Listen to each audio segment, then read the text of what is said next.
Hola, soy una de las muchas personas que colabora con la UID comprando su euroboleto.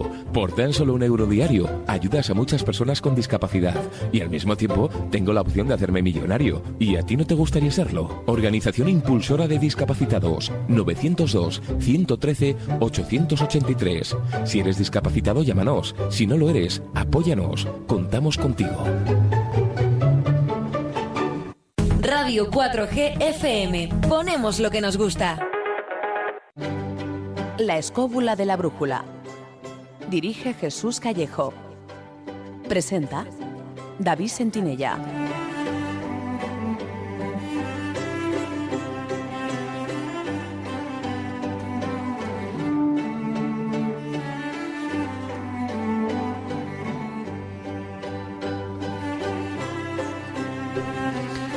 Buenas noches, amigos. ¿Qué tal estáis?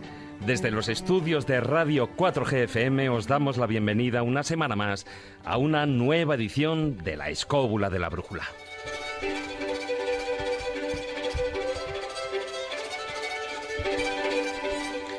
La historia de muchos barcos y buques se encuentra incompleta a causa de su desaparición.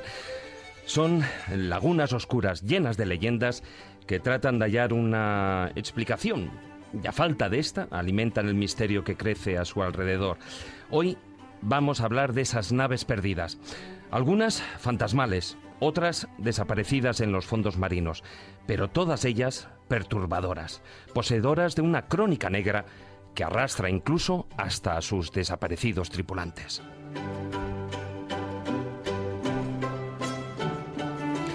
También contactaremos con Jesús Callejo, que se encuentra en la localidad alicantina de Crevillente, donde acaba de tener lugar la entrega de la 5ª edición del Premio Juan Antonio Cebrián de Divulgación Histórica.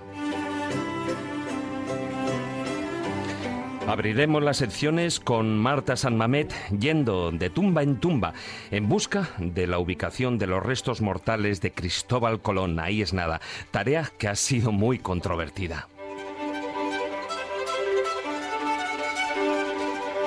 Seremos viajeros de la mente junto a Manuel Berrocal para analizar las investigaciones de William Bowyer, que realizó en el Titanic en el año 2012 hasta el 2014 y en las que asegura haber registrado una serie de psicofonías en el transatlántico hundido.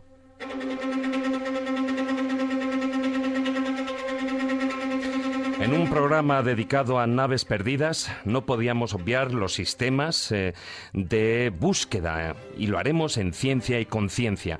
Carmen Fernández nos contará cuáles son esos sistemas de búsqueda y detención que se han ido utilizando para hallar y rescatar esas naves perdidas.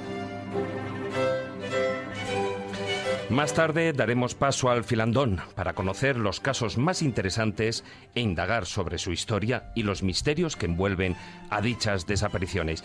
Y todo ello, por supuesto, gracias a Víctor San Román, que nos acompañará a los mandos de la parte técnica.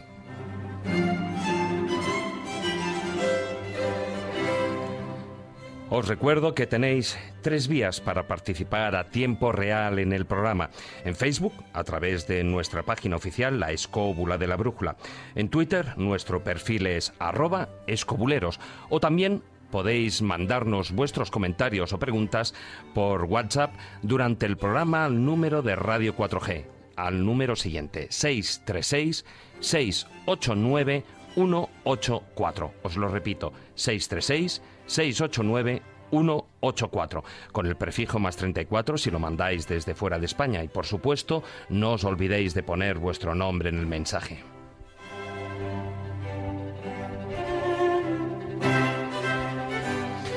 Y sin más preámbulos, nos disponemos a subirnos en nuestra particular escóbula voladora, hoy convertida en un batiscafo, para recorrer los mares y océanos en busca de esas naves perdidas.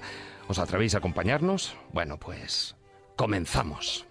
Si quieres viajar a lugares con historia y sumergirte en los grandes misterios de nuestro mundo, La Escóbula de la Brújula, en Radio 4G.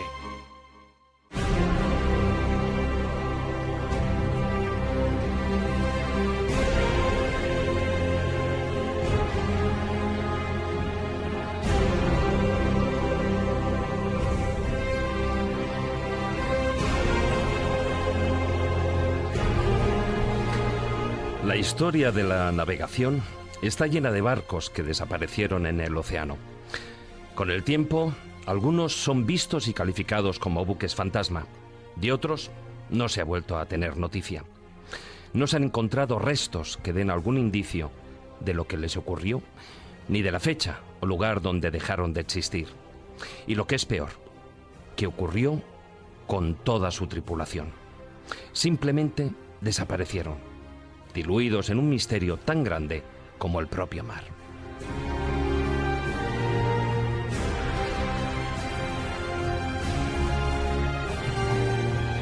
Muchas de estas naves perdidas pasan a formar parte de las leyendas, que son alimentadas cada vez que algún marinero afirma haber visto fugazmente la silueta de uno de esos barcos materializada en el horizonte. Así, las historias legendarias acaban transmitiéndose a lo largo de los siglos entre la gente del mar, causando temor, pues no en vano, su visión se considera un mal presagio.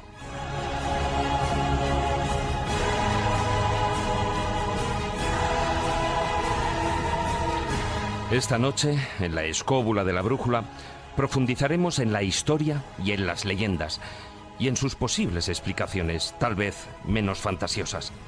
Pero también hablaremos de la supuesta maldición del Mary Celeste, cuando en 1872 fue hallado sin tripulación, completamente vacío, pero operativo. O del Marlborough, que viajó durante 23 años sin tocar tierra, llevando un esqueleto amarrado al timón. O del San Telmo, un barco fantasma español que después de desaparecer sin dejar rastro, fue avistado varias veces junto a un iceberg, con sus tripulantes congelados en la cubierta. Sin olvidar el San Lesmes, la Santa Isabel, el Caleuche, bueno, y muchos más. Así que no os lo perdáis.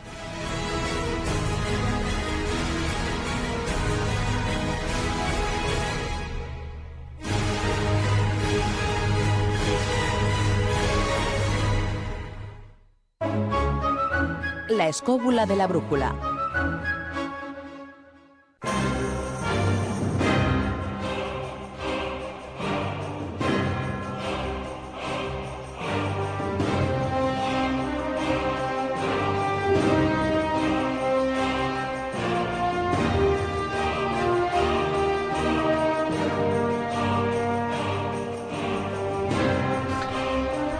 Muy buenas noches, don Carlos Canales. Hola, estoy viendo la música épica que has puesto. Está bien, bueno, hombre, es música que además, bueno, va que, sí, queda bien, que ni pintada, sobre todo con buques, con piratas, con naves desaparecidas. Para con ser rápido en la leyendas. presentación, que somos muchos, hay una cosa fundamental que has dicho. A ver, España tiene el récord del mundo de barcos fantasmas porque tiene el récord del mundo de la exploración del mundo. Entonces, esto a veces se olvida, pero lo olvidamos porque somos tontos, pero es la realidad.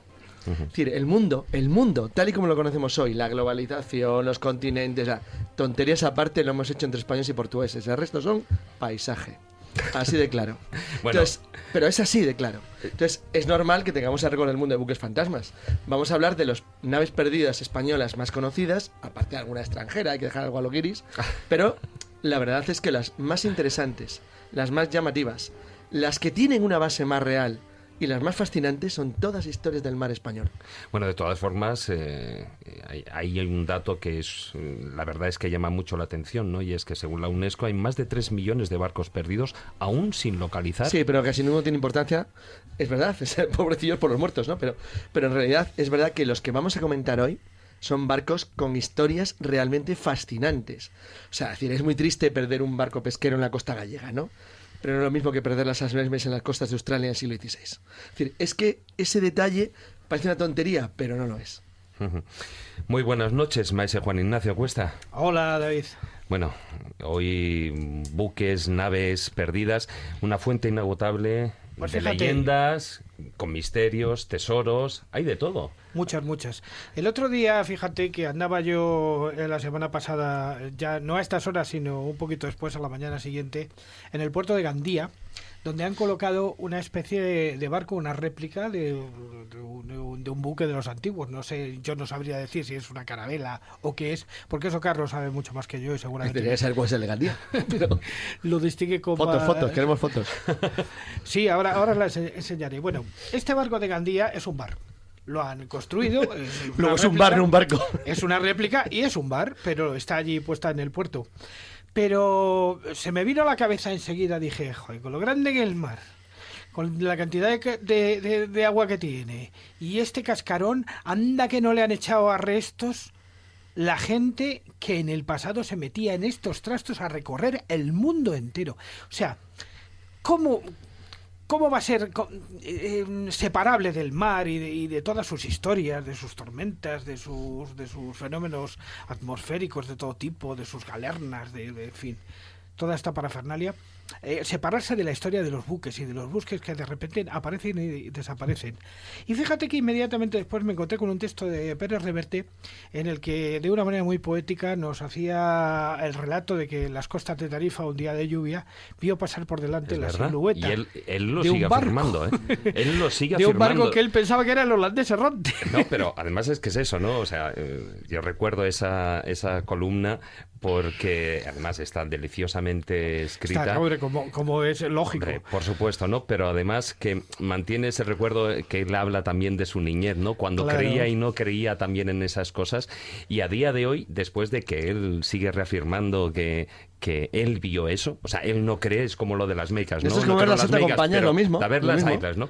Pues él, a pesar de eso, dice que recordaba al final de esa columna que apuntaba que él cuando estaba navegando todavía, cuando estaba desplegando alguna vela, todavía veía o buscaba con los ojos ese buque que vio ahí fantasmal, ¿no? Sí, y decías lo de la niñez. Yo es que aquí tengo que confesar que una de mis fantasías infantiles, cuando yo me metía en la cama en aquellos inviernos fríos, cuando en las casas no había más calefacción que la cocina de carbón, porque eso pasaba. Parece mentira, pero Qué eso antiguo pasaba. es Juan Ignacio, ¿sabes cuenta? No, pero tú lo has vivido has eso, dicho así que no me antiguo. veas con historias. Por eso digo que eres antiguo. En muchas casas de Madrid la casa se calentaba con carbón. No eres tan mayor como para no saberlo.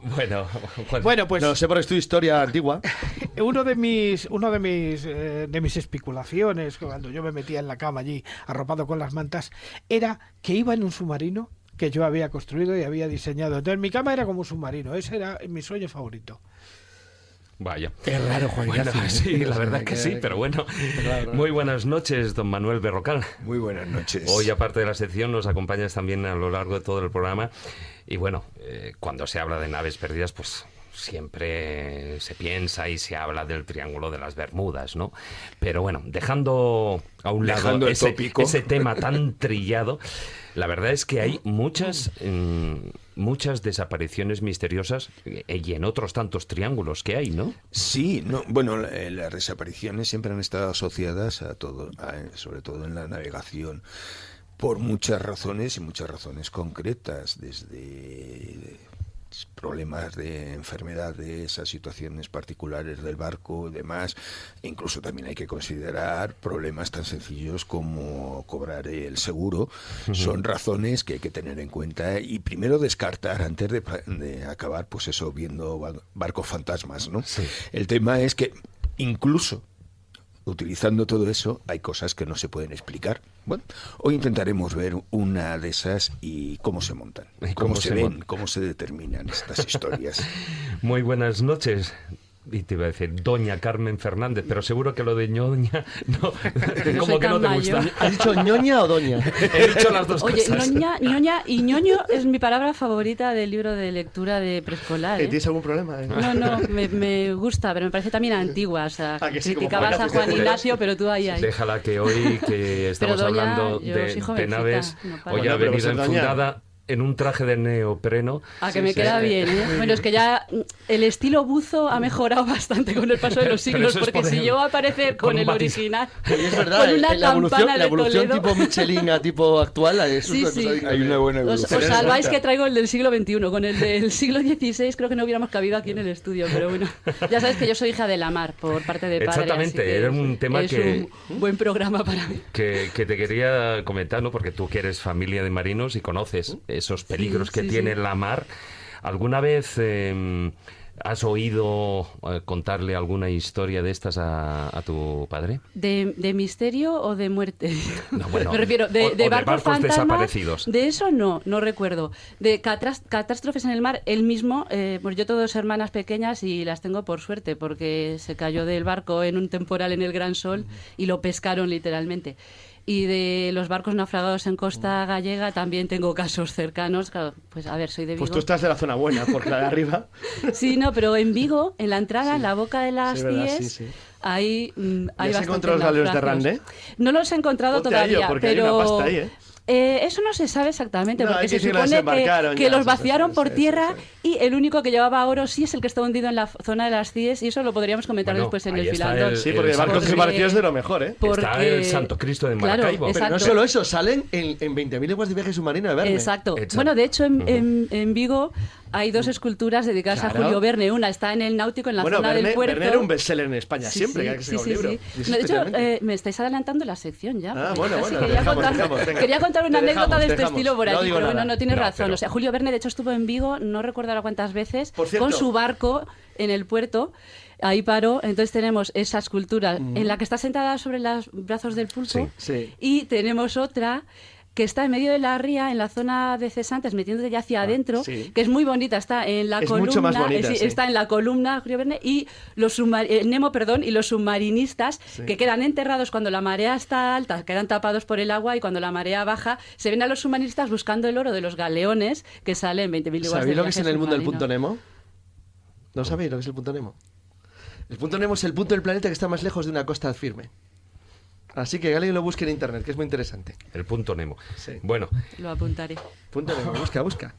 Ahora que ya estabais, lanzados y hablando de todos estos temas, no te vamos a pisar la sección, pero sí que, bueno, por cierto, el Santo Cristo de Maracaibo ¿se ha localizado algo? No está Ni localizado. Las 900 toneladas de oro. A ver, yo creo que no debe haber tanto porque, como decía antes, parte se sacó de los barcos y se llevó por tierra al verse atrapados dentro de la ría.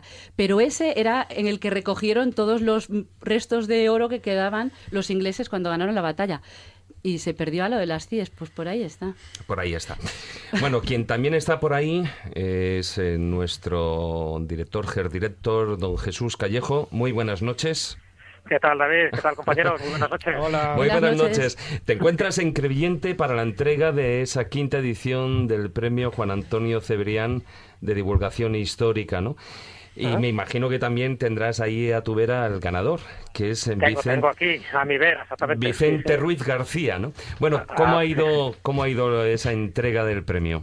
Ha ido todo bien, solo ha habido un pequeño fallo, es que el libro no estaba, pero vamos, al hueso, todo ha ido perfecto. La verdad que la ley de Murphy se ha dado en este caso y estaba todo el jurado, estaba por supuesto el ganador, en fin, el público, muchísima gente, muchísima expectación, pero por esas circunstancias de la vida, al final el libro no ha podido llegar para tenerlo físicamente aquí, no va a estar mañana, va a estar mañana. Pues Jesús, yo te voy a poner los dientes largos, pero yo lo tengo en mis manos. Lo tengo en mis manos. Al editor. No.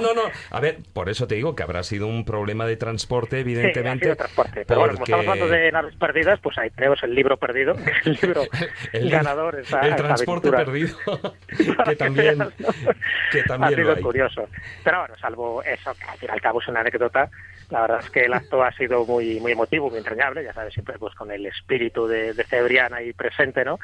Pues que en el fondo es lo que se intenta recordar con esta convocatoria, con este premio, y siempre pues con ese adalid, ¿no? Que es la historia, la divulgación de la historia. Y además yo creo que este libro cumple muy bien estos requisitos, ¿no? Porque haciendo de protagonista, ahora os contará el autor, ¿no? Que lo tengo aquí a mi lado.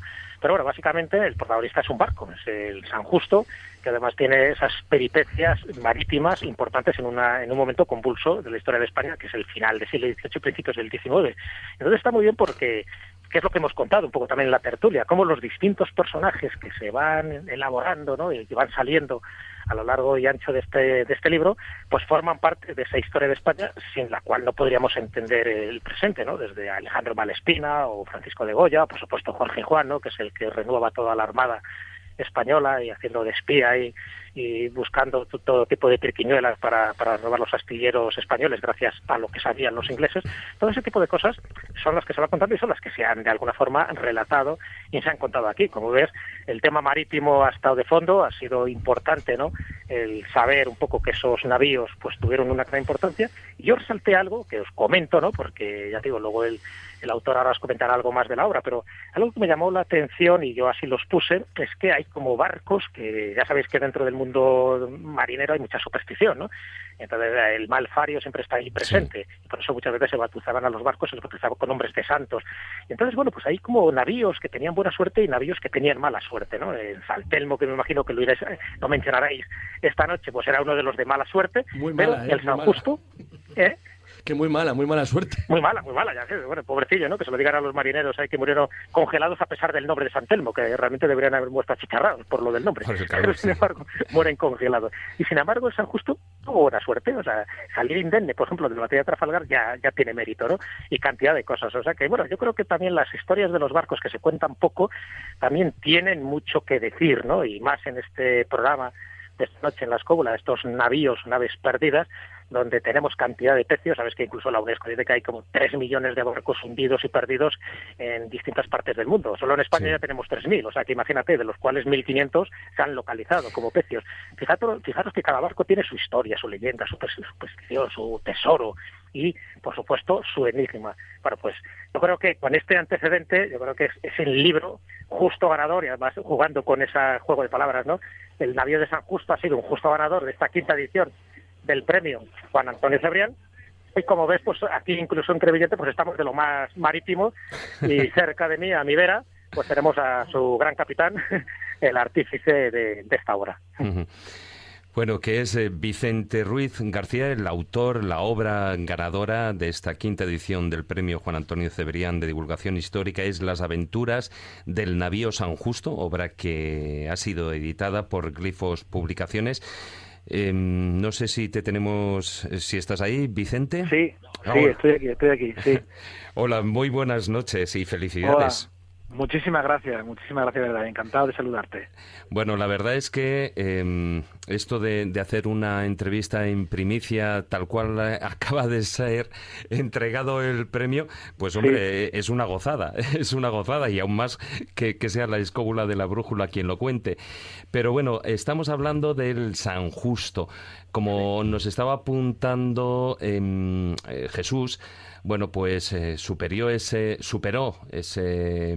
la captura de Gibraltar, participó durante la Guerra de la Independencia en los Estados Unidos, salió indemne de Trafalgar. Bueno, fue un barco con una singladura que merecía la pena un libro histórico como este.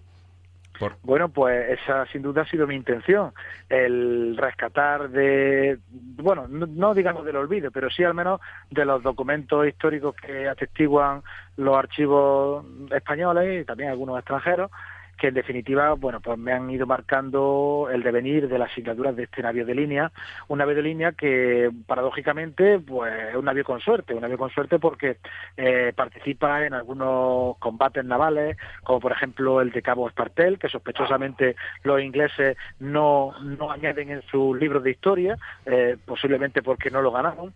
También en la captura de un gran convoy de 50 navíos que iban destinados precisamente a luchar contra los colonos americanos en la Guerra de las 13 Colonias, en el año 1780, y luego también en episodios un tanto más escabrosos y dramáticos, como por ejemplo fue el sitio de Gibraltar o la propia batalla de Trafalgar, de donde sale indemne, y donde, bueno, no solamente logra superar a la andanada de los británicos, sino que también logra superar una terrible tormenta que se produce tras el combate. De ahí, bueno, pues vive los prolegómenos de la Guerra de la Independencia en Cádiz, participa también en la traída de uno de los últimos cargamentos de plata de la India. En definitiva, un auténtico cronista de una época como es el final del antiguo régimen y los inicios de la edad contemporánea. Por tanto, tanto creo que se trata de un relato histórico, de una lección de historia naval, pero también de un relato apasionante, porque prácticamente podemos considerarlo que tiene todos los ingredientes que tuviera una novela. Tiene intriga, tiene amistad, tiene amor, porque también se incluye, o he querido incluir no solamente a personajes importantes, como puede pasar con Carlos IV, con Carlos III, con Francisco de Goya, con el propio Alejandro Malaspina, pero también he querido rescatar a nombres que hasta el momento pues no habían sonado y que son miembros de la dotación del buque, que participaron de una u otra manera en escribir un pedazo de la historia de España. Claro, porque en este trabajo, bueno, la verdad es que te habrá llevado muchas, pero que muchas horas como ratón de biblioteca para hallar toda esa información y además los nombres de todos esos tripulantes en los archivos históricos. Sí, bueno, el trabajo del historiador muchas veces parece que sí, efectivamente, un ratón de biblioteca, un ratón de archivo, pero también es verdad que hay que decir que los historiadores, pues una vez que vamos a un archivo a investigar sobre un tema, sorprendentemente nos encontramos documentación de otros temas que nos íbamos buscando, que sin duda nos sirven para hacer libros y para contar historias. Y eso es lo que yo he ido haciendo durante todos estos años, ir investigando los archivos para determinadas cosas, para otros títulos y otros trabajos que tengo publicados, y bueno, y van saliendo pues algunas anécdotas y algunas historias realmente brillantes y realmente dignas de ser contadas. Ya lo he dicho aquí antes, creo que nuestra historia naval tiene páginas realmente importantes, dignas de ser relatadas no solamente por un historiador como yo, sino cualquier guionista de Hollywood. Si tuviera personajes de la categoría que tenemos en nuestra historia naval, creo que ya tendríamos sagas como la de la Guerra de las Galaxias, estoy completamente seguro.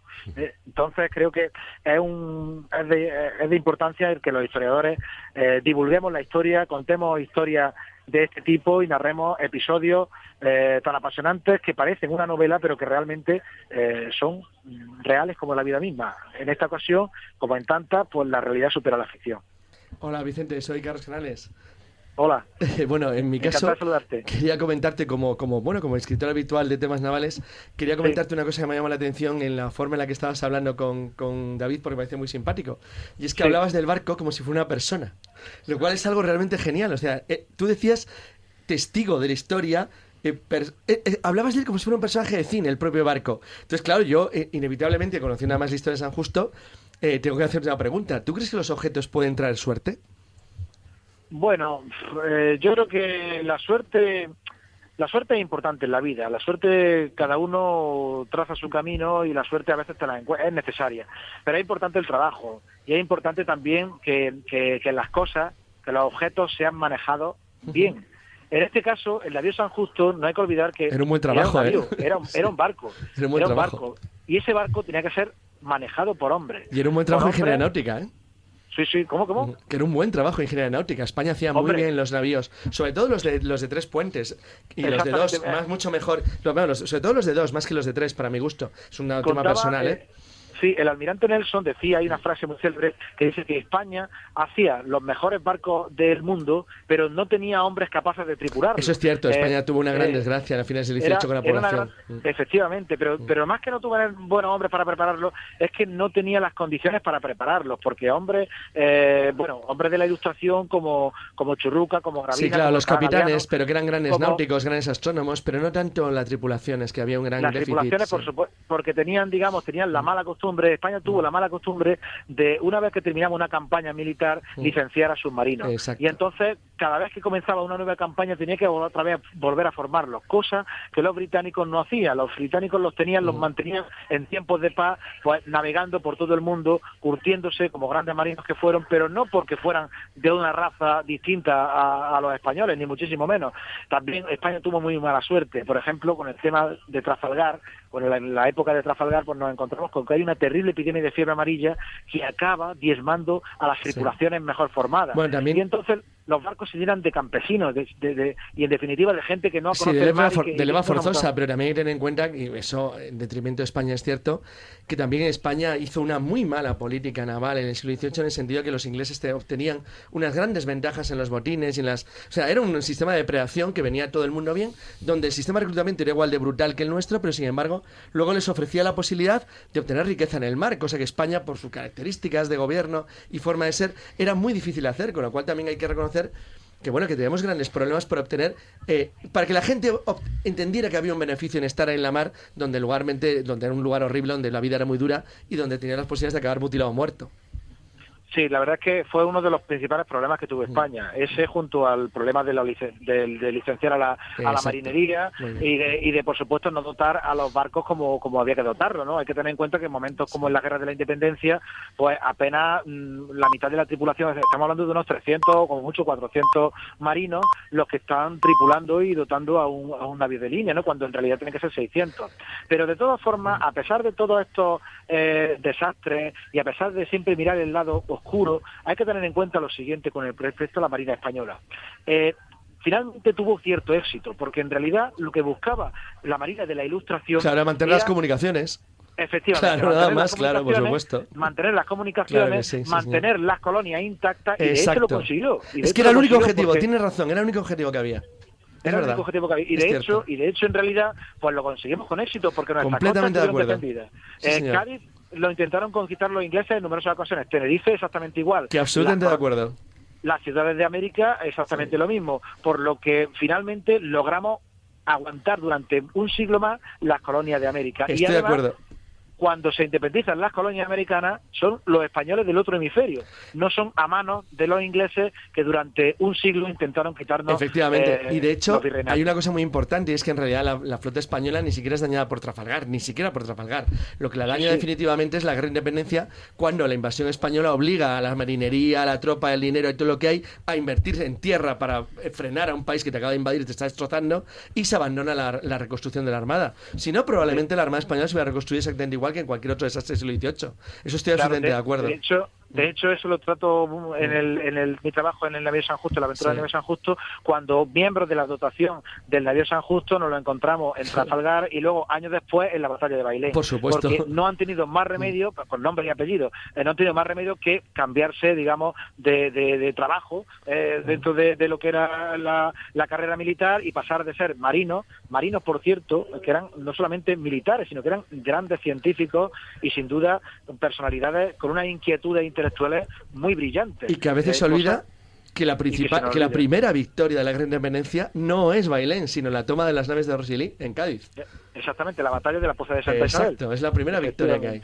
Efectivamente, y además donde también otra vez colabora el navío San Justo con su dotación, que son los supervivientes de Trafalgar, sí señor. Exactamente, así que ahí está también uno de los episodios que pocas veces se narra la historia, y de hecho hay un capítulo que es en el libro que se llama La rendición de Rosselló, que aborda desde la perspectiva del San Justo cómo se produce aquella rendición y aquella épica victoria española, que tuvo mucho más que de gloriosa jornada, de intuición y de astucia, ¿no? Porque se le engañó, a los franceses les engañamos astutamente, haciéndoles creer que teníamos más munición y más balas de cañón de las que realmente teníamos. Y que a la gente se le olvida que el camino de Dupont, que era donde iba realmente, era a socorrer a la flota aislada francesa. Efectivamente. Era su destino. Y entonces es cuando se encuentra en Córdoba, cuando saquea la ciudad, cuando se encuentra después al ejército de Andalucía en Bailén, y después también hay un episodio interesante que narro en este trabajo, que es cuando algunos barcos de la Armada, incluido también el San Justo de alguna manera indirecta, pues trasladan a aquellos prisioneros franceses desde Cádiz hasta la isla de Cabrera. Bueno, pues es todo un trabajo, como estáis escuchando, toda una lección de historia naval, de historia de España que cabalga, o que navega, mejor dicho, entre el último tercio del siglo XVIII y las primeras décadas del siglo XIX. Ahí tenemos las aventuras del navío San Justo, ganador de esta quinta edición del premio Juan Antonio Cebrián de Divulgación Histórica. Vicente Ruiz García, su autor, muchas gracias por haber estado con nosotros y de nuevo felicidades por este galardón. Pues muchas gracias de verdad a vosotros, ha sido un placer estar con vosotros, recibir el premio y por supuesto el haber estado pues charlando un ratito después de este momento tan especial para mí. Claro, muchas gracias, especial y emotivo. Ahora disfrutarlo. Muy bien, eso haremos. Muchas gracias. Un abrazo. Un abrazo para vosotros.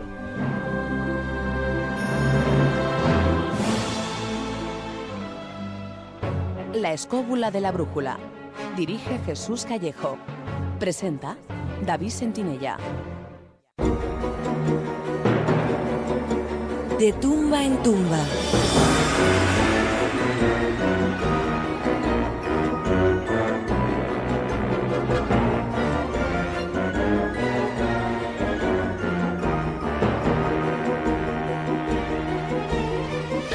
Muy buenas noches, Marta San Mamet. Muy buenas noches, equipo. ¿Qué tal estás? Yo de maravilla, aquí aguantando un poco ¿Pasando la frío? Eso es lo que te iba a decir, pasando mucho frío. Bueno, mira, ¿ves? Tenías que haber aprendido con el frío que tenéis por ahí, por el norte, tenías que aprender más de Carmen, que va aquí con el traje de neopreno, ¿ves? Tal cual. Muy bien equipada hoy yo para este programa. Vas bien equipada, Carmen. Yo Perfectamente.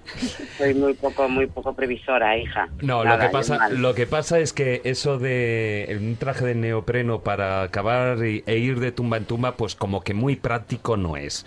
Y hoy además te toca acabar mucho y muy difícil porque la empresa que te has buscado es muy comprometida, ¿eh?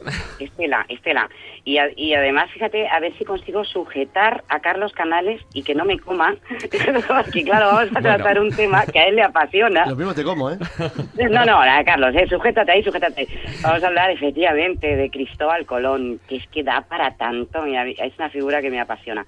Ya fíjate que no me voy a meter en los orígenes, porque es muy divertido, ¿eh? No sé si ahora ya andamos con un Cristóbal Colón. No, el vasco ya se pasó. Mejor que no, lo de los orígenes. No, ahora... Si me dejas decirte, el otro día le dieron un premio al gallego que dice que Cristóbal Colón es gallego y era, de hecho, Pedro Madruga. La semana pasada le dieron el premio a este señor. Carlos, no sé qué opinará al respecto. Todo el mundo sabe que era de Pozuelo. Pues mira, Arthur Mas no piensa lo mismo, ¿eh? Pero vale.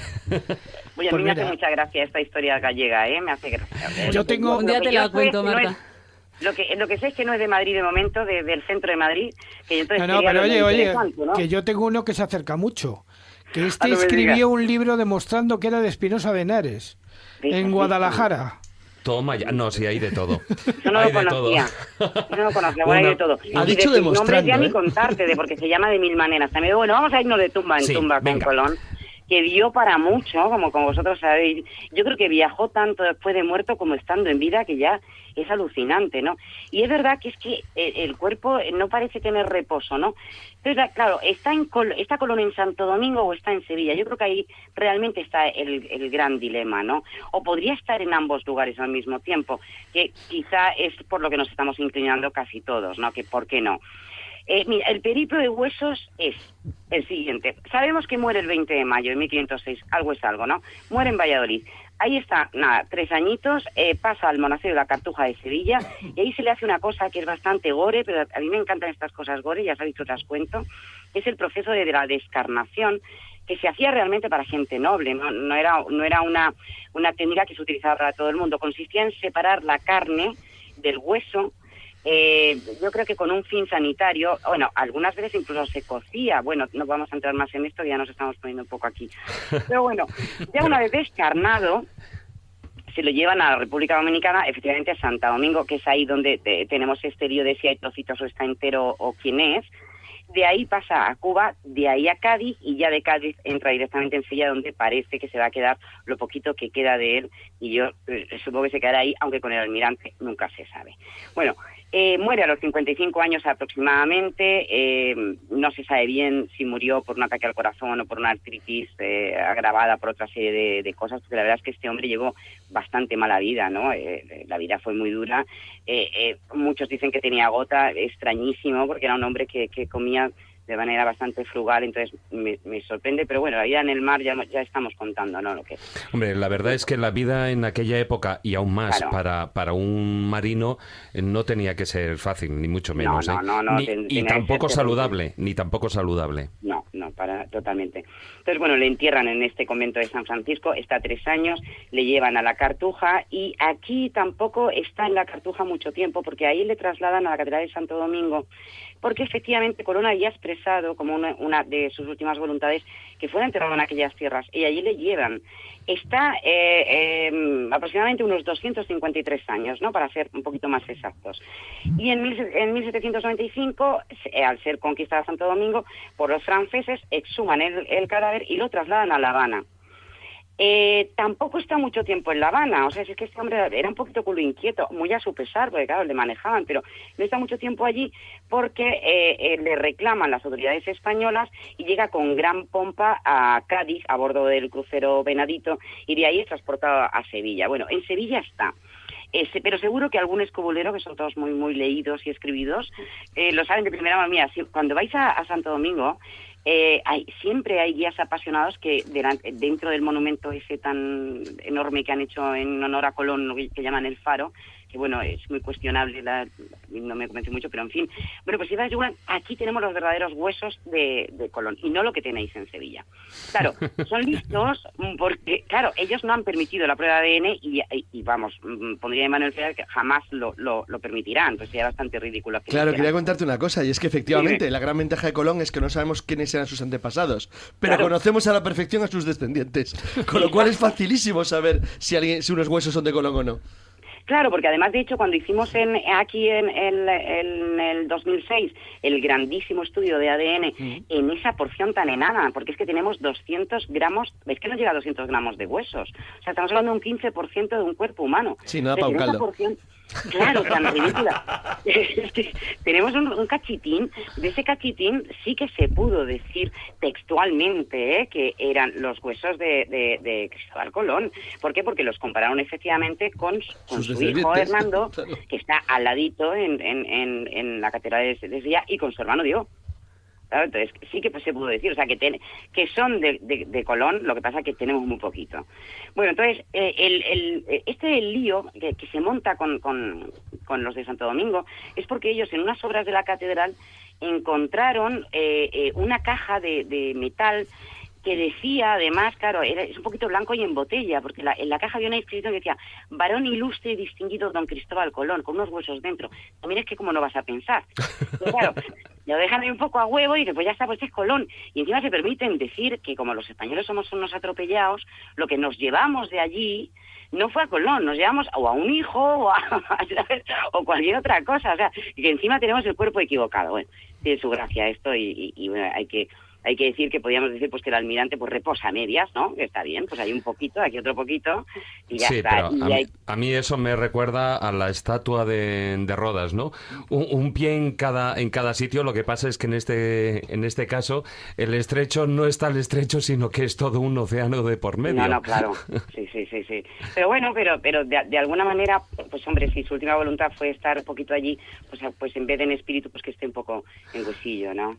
No está mal pensado. Bueno, nos queda un meneillo y es que cuando llega a Sevilla, claro, le tienen que preparar este maravilloso mausoleo que vamos a hablar ahora de Arturo Mérida, porque es que me chifla este artista. Y entonces el mausoleo es una pasada, pero estaba preparado para ir a La Habana. Entonces, claro, como todo se paraliza, los cambios históricos pues hacen que aquello no viaje y se mete aquí en Sevilla, en la catedral.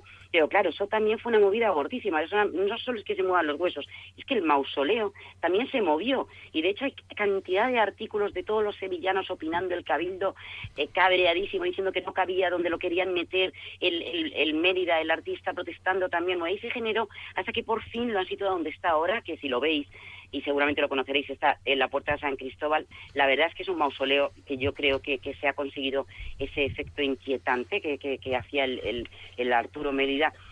Este hombre, además, me encantaría que habláramos alguna vez de estos autores funerarios, porque fíjate, yo descubro a Mérida y a Linari paseando por un cementerio para que luego digan que las tumbas solo dan miedo, ¿eh? No, o sea, hay verdaderas obras de arte, o sea, ya no solo, bueno, en cualquier cementerio, pero bueno, en España tenemos algunas estatuas incluso que son famosas en todo el mundo, ¿no? Como hay un ángel en Barcelona, en el cementerio, si no recuerdo mal, el de Montjuïc. Ya hemos hablado del sí, que hemos hablado, o sea, y aquí en Madrid, bueno, a ver, cualquiera que se ve de un paseíto por San Isidro o por la Almudena, y la verdad es que hay obras de arte maravillosas.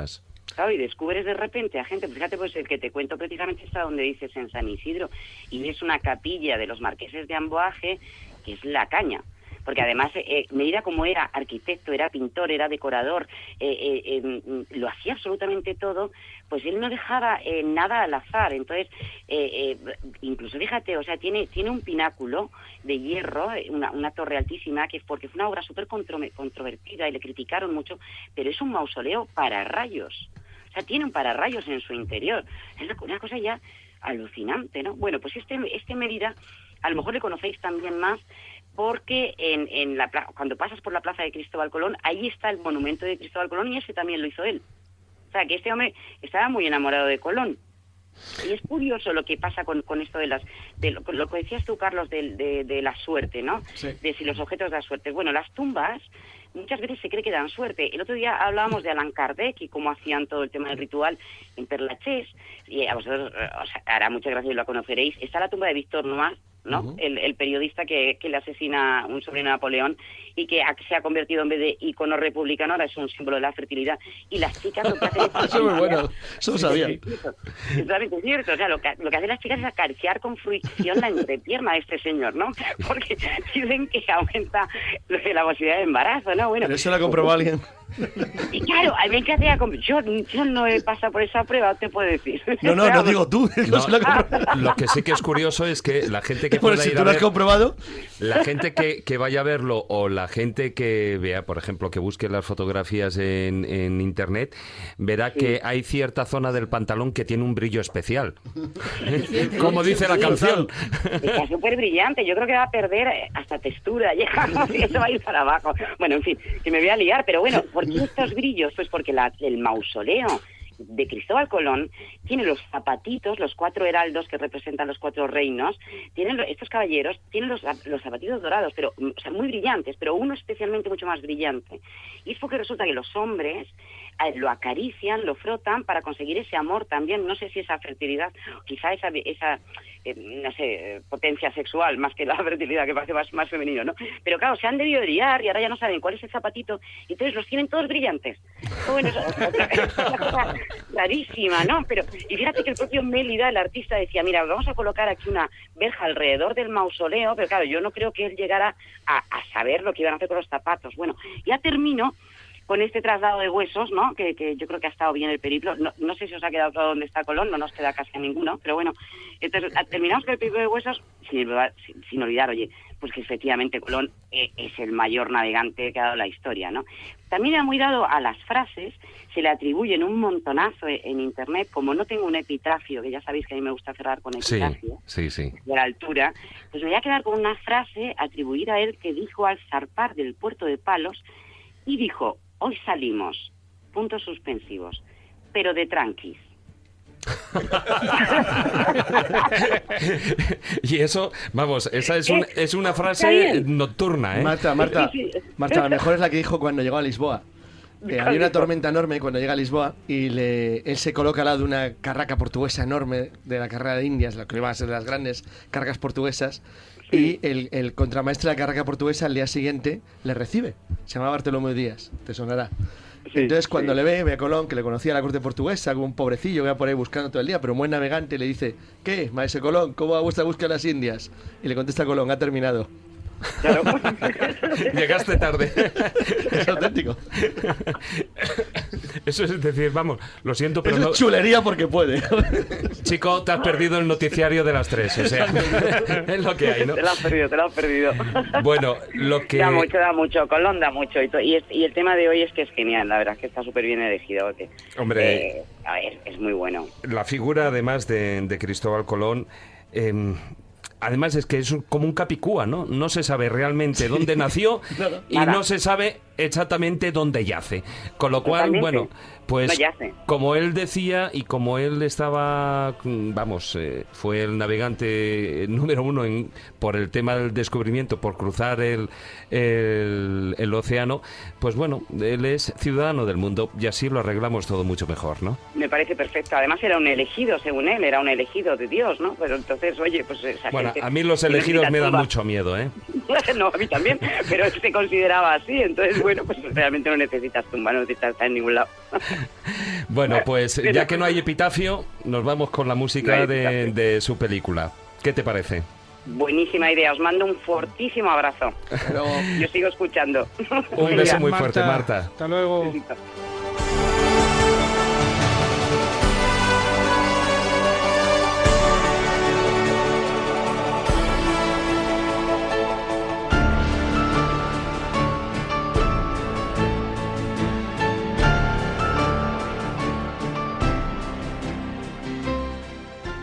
Historia, leyendas, misterio, lugares mágicos.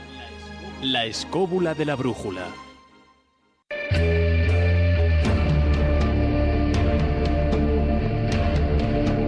Viajeros de la mente.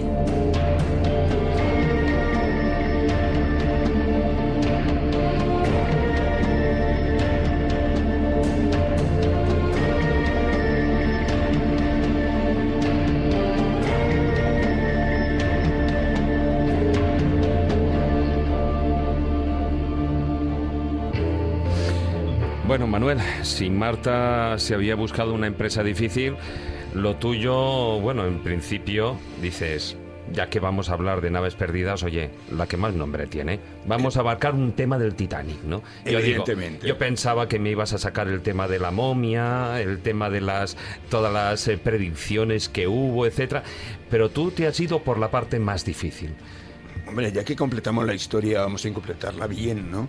O sea, todos sabemos que el Titanic está rodeado de todo tipo de leyendas, ya no solo por el hecho de, bueno, el propio accidente que tuvo, que creó todo tipo de problemas en su momento, de tipo legales, judiciales y de todo lo que se nos ocurriera, sino que siempre ha estado rodeado de esas historias más o menos medio míticas, que muchas de ellas son difíciles de demostrar, pero otras son reales absolutamente. O sea, la historia del libro existente escrito por un señor Morgan Robertson, mucho antes, que coinciden casi todos los datos directamente con el Titanic, de su supuesto barco, el Titán, que tuvo un accidente igual.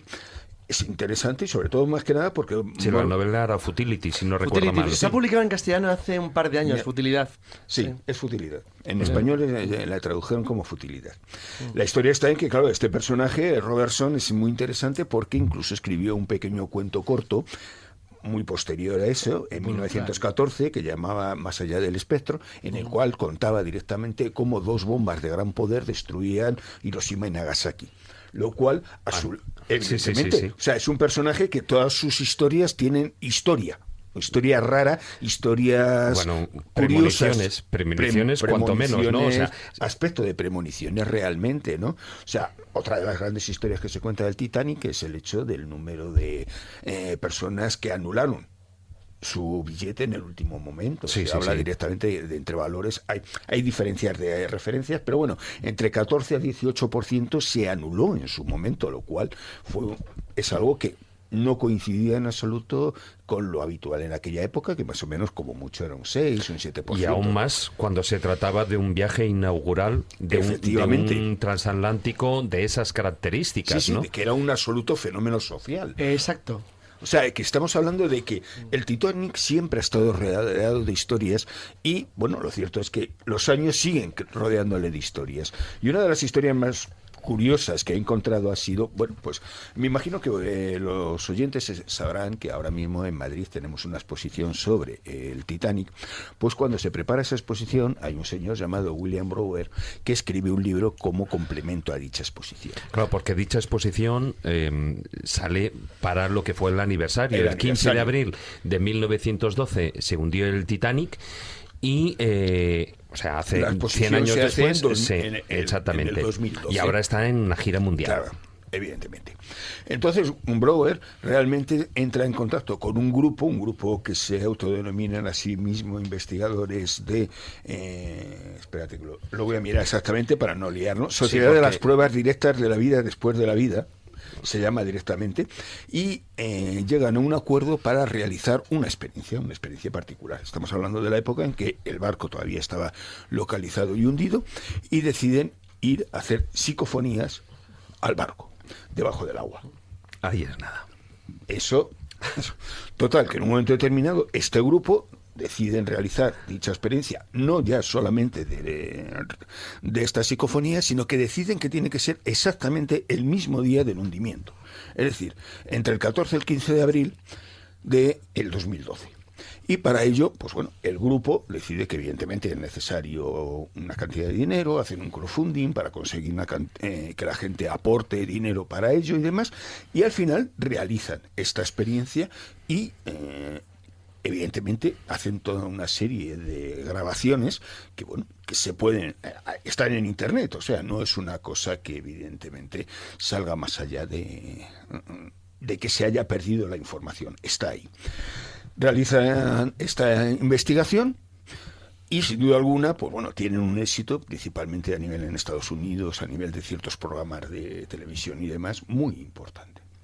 Ya, porque ellos lo que perseguían era, obtener esas psicofonías, pero su hipótesis era que de alguna manera toda esa gente que murió, todo ese dolor, todo esos hechos luctuosos, pues dejaron una impresión psíquica en lo que es en la zona. Sí, es la teoría que se utiliza normalmente de lo que se llama la impregnación. Exactamente. Es decir, zonas concretas de la Tierra o de edificios o zonas en las que ha habido un gran acontecimiento donde han fallecido muchas personas o que ha habido un gran dolor, sin duda alguna quedarían impregnadas de algo a nivel psíquico que podría ser más fácilmente registrado y sobre todo por personas que dicen que tienen una capacidad psíquica más amplia y que son capaces de aceptar esas situaciones. Pero en el caso del mar estamos hablando de que solo puede haber dos soportes de esa impregnación. Uno sería el propio casco del barco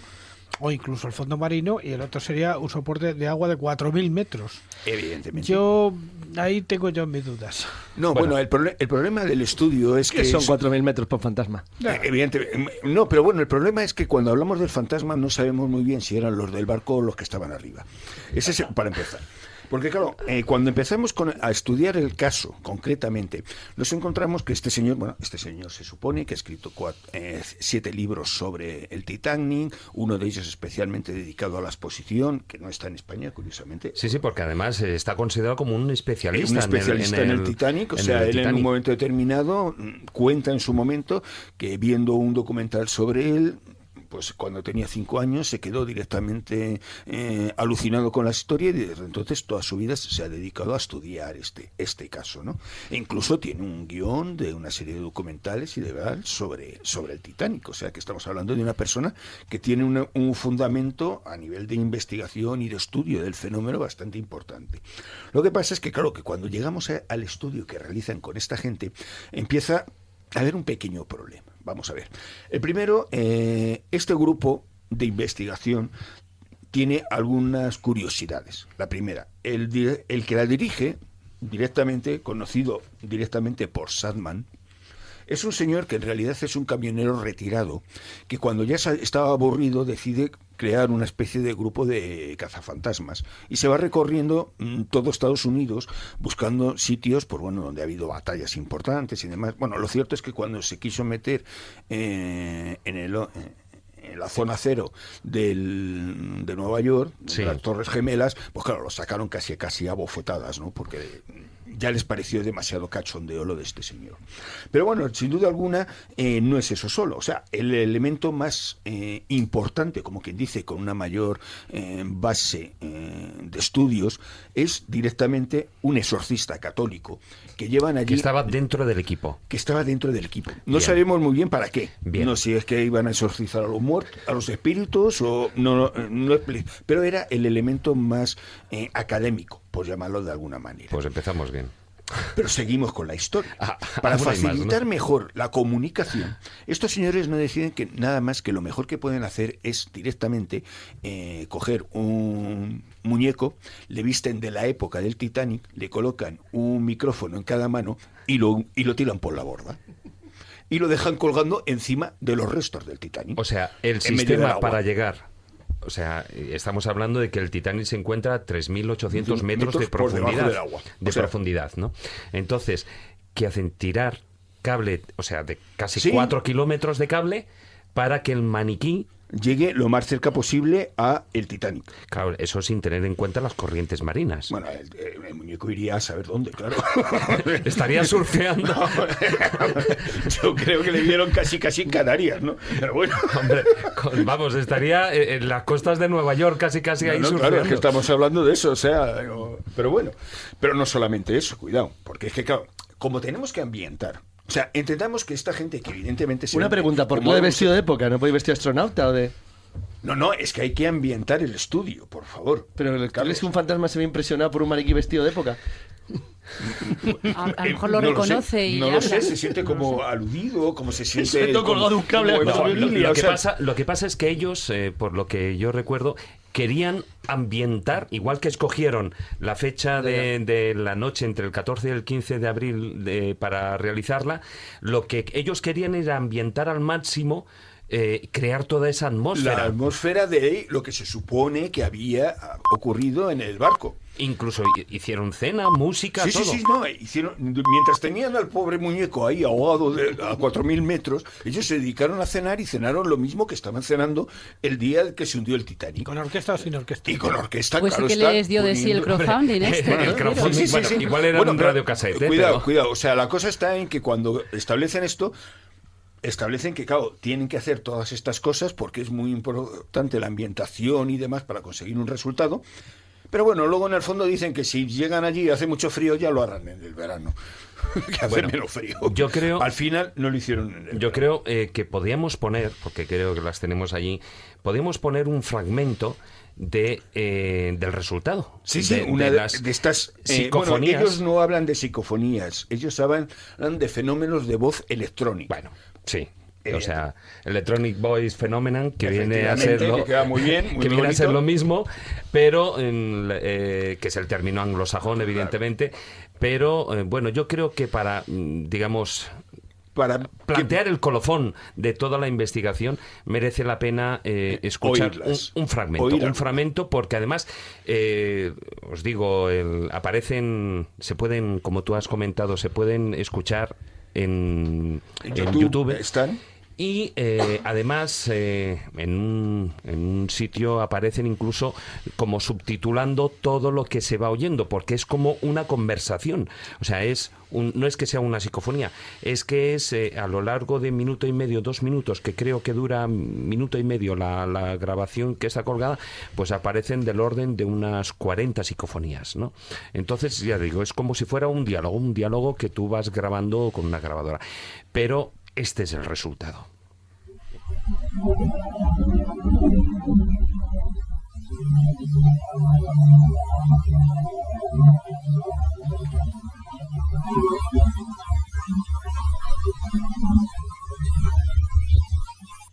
Bueno, yo creo, si quieres dejarlo un poquitín de fondo, es para avisar, para que lo iba a traducir. Cualquier persona que de repente haya puesto la radio o esté escuchando el programa no piense que de repente nos han abducido los alienígenas. No. Eso, o que se ha quedado sin señal radio 4G. No, o directamente alguien le metió la cabeza en el váter, porque es lo que parece. Está hablando otra vez. No, pero es que no le habéis dejado el tiempo suficiente, porque ahora es cuando empieza: yo soy tu gominola, yo soy tu gominola. Yo sabía.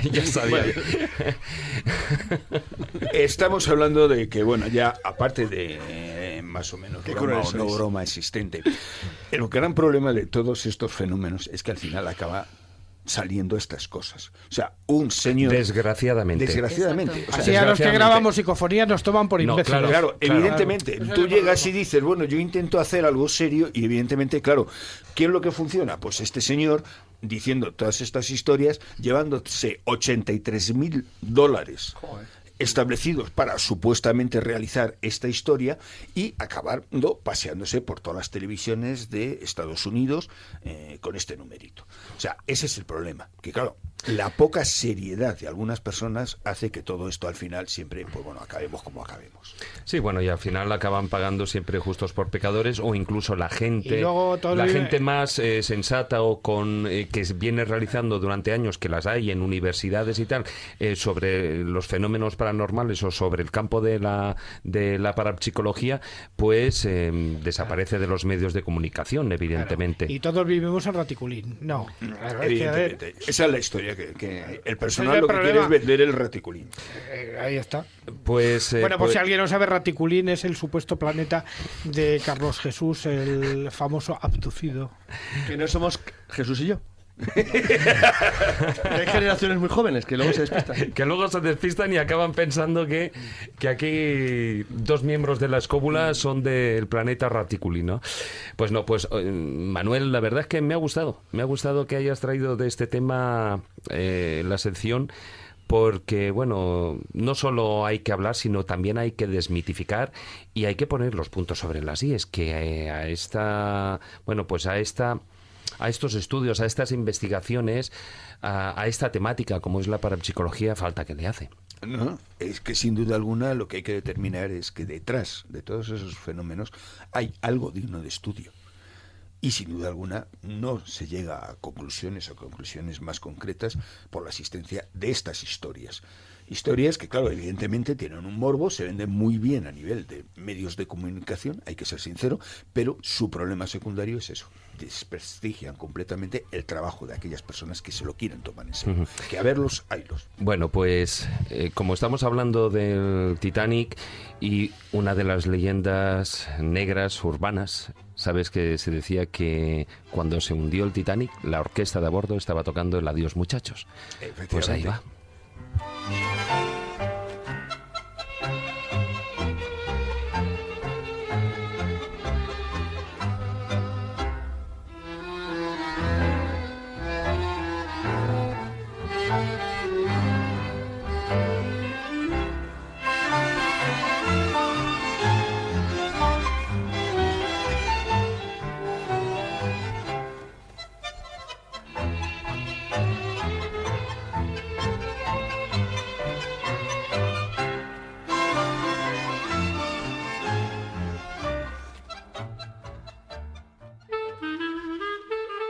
La escóbula de la brújula.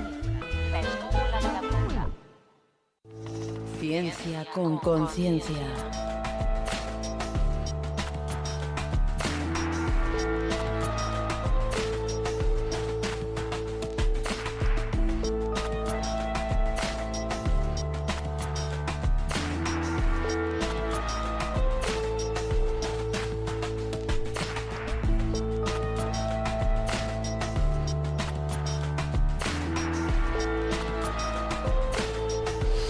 Bueno, Carmen, lo que no podía faltar en un programa sobre naves perdidas, es decir, bueno, pues si están perdidas alguien las tendrá que localizar, ¿no? Entonces, ¿qué sistemas de seguimiento, de localización podía haber a lo largo de la historia? Porque muchos de estos buques, de estos navíos, como antes apuntamos, o como por ejemplo en la ría de Vigo, pues se hundieron con grandes tesoros y grandes cantidades de oro, con lo cual habría muchos intereses de por medio. Sí, ahí viene toda esa parte romántica, ¿no?, de la búsqueda de los tesoros. Yo lo voy a hacer, no tan técnico, voy a contar los equipos que podemos usar y ya después el patrocinador, porque yo después de lo que ha contado Manuel estoy alucinando. Voy a hacer entonces el crowdfunding para comprarme uno de estos equipos e irme en serio, aunque sea hacer una investigación allá al Titanic. Porque, vamos, sin palabras me he quedado. Yo iba a distinguir, o esto lo había preparado en 2 módulos, ¿no? Los de seguimiento y localización de buques que van todavía sobre el océano y los que ya se han hundido, porque obviamente va a ser un poco diferente la estrategia. Y tú bien decías, esto es una historia a lo largo de los siglos y un intento de desarrollo técnico desde los comienzos de la navegación, que si le dejo hablar a Carlos, pues ya se acaba el programa, nos remontamos a la antigüedad. Muy antiguo. Pero no le voy a dejar. Muy antiguo. No, pero es cierto, con el paso de los siglos esto va mejorando y claro, en la actualidad pues podemos hacer buenas cosas, no soltar un muñeco para que vaya buscando, ¿no? Oye, perdona, os parece fácil, pues son 4 kilómetros de cable, ¿eh? No, pero de hecho, lo que en es peor... Titanic, ¿os acordáis? Había unas grabaciones, mandaron un robot submarino, de los que hablaré después, al fondo para ver el barco y hay grabaciones de lo que es el barco hundido. Hombre, yo puedo entender, si las hay, y filmaciones, por supuesto, bueno, pero que manden a un robot pues es una cosa. Y otra cosa es que manden un maniquí. Es que, bueno, prefiero no calificarlo yo. Yo tampoco. Pero bueno, entonces, primera parte, seguimiento y localización de los buques que están ahora mismo en el océano, claro. Pues en la antigüedad, todos lo sabemos, brújula, sextante, yo qué sé, a las tablas astronómicas o los almanaques, el astrolabio. A mí me encanta ir a los museos navales y ver justo esa sección, ¿no? De todo ese instrumental que usaban para orientarse, que yo pienso que ahora mismo no sería capaz de usarlo. En casa, decía antes, yo tengo cartas náuticas de mi padre, que algunas son fotocopias de una carta náutica hecha a mano con latitud y longitud y la marca en bolígrafo rojo de los escollos de donde estaban las piedras para orientarse. Yo no sería capaz. Bueno, por suerte llegó la Segunda Guerra Mundial y el desarrollo de instrumentación electrónica pues dio un cambio radical a toda esta técnica de navegación o de pilotaje. Entonces tenemos los radares, que todo el mundo conocerá, que se mueven a través de pulsos de microondas, o está el sonar, que es el famoso ruidito que se oye en todos los submarinos, ¿no? ¿Os acordaréis de las películas?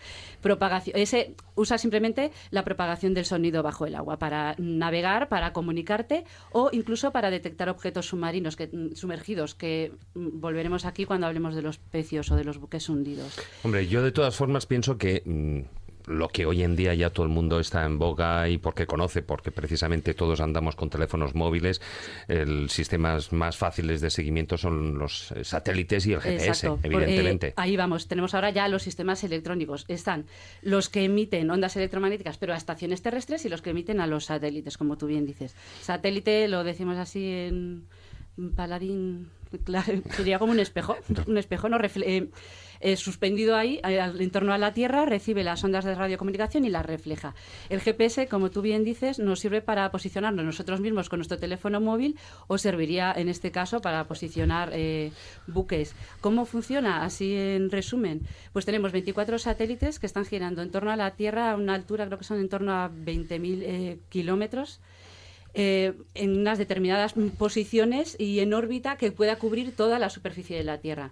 Y que es un sistema que tú sabes que se terminará sustituyendo por el, ¿cómo se llama el europeo? El Galileo. El Galileo, el europeo. Exactamente. Galileo es el que están desarrollando en Europa. Que parece ser que es de mayor precisión y velocidad. Sí, efectivamente. Simplemente lo que hace, lo decimos brevemente, es funcionar con un sistema de triangulación. Necesitas 3 o 4 satélites que te den la posición y en base a eso puedes calcular exactamente dónde estaría situado. Hay diferentes tipos. Los diferenciales te dan precisión de centímetros, los otros de metros. Uh-huh.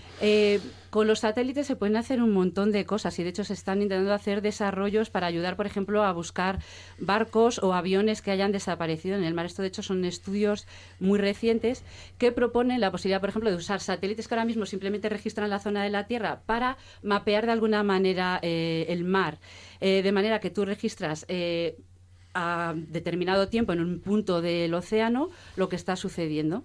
Con eso, si por ejemplo un buque desaparece y tienes el punto en el que estaba localizado en los momentos antes de la desaparición, usando esas imágenes recogidas por satélite, podrías ayudar a la búsqueda del pecio. Reducirías, digamos, el espacio marítimo en el que buscar. Estos son estudios recientes, de 2015 de hecho.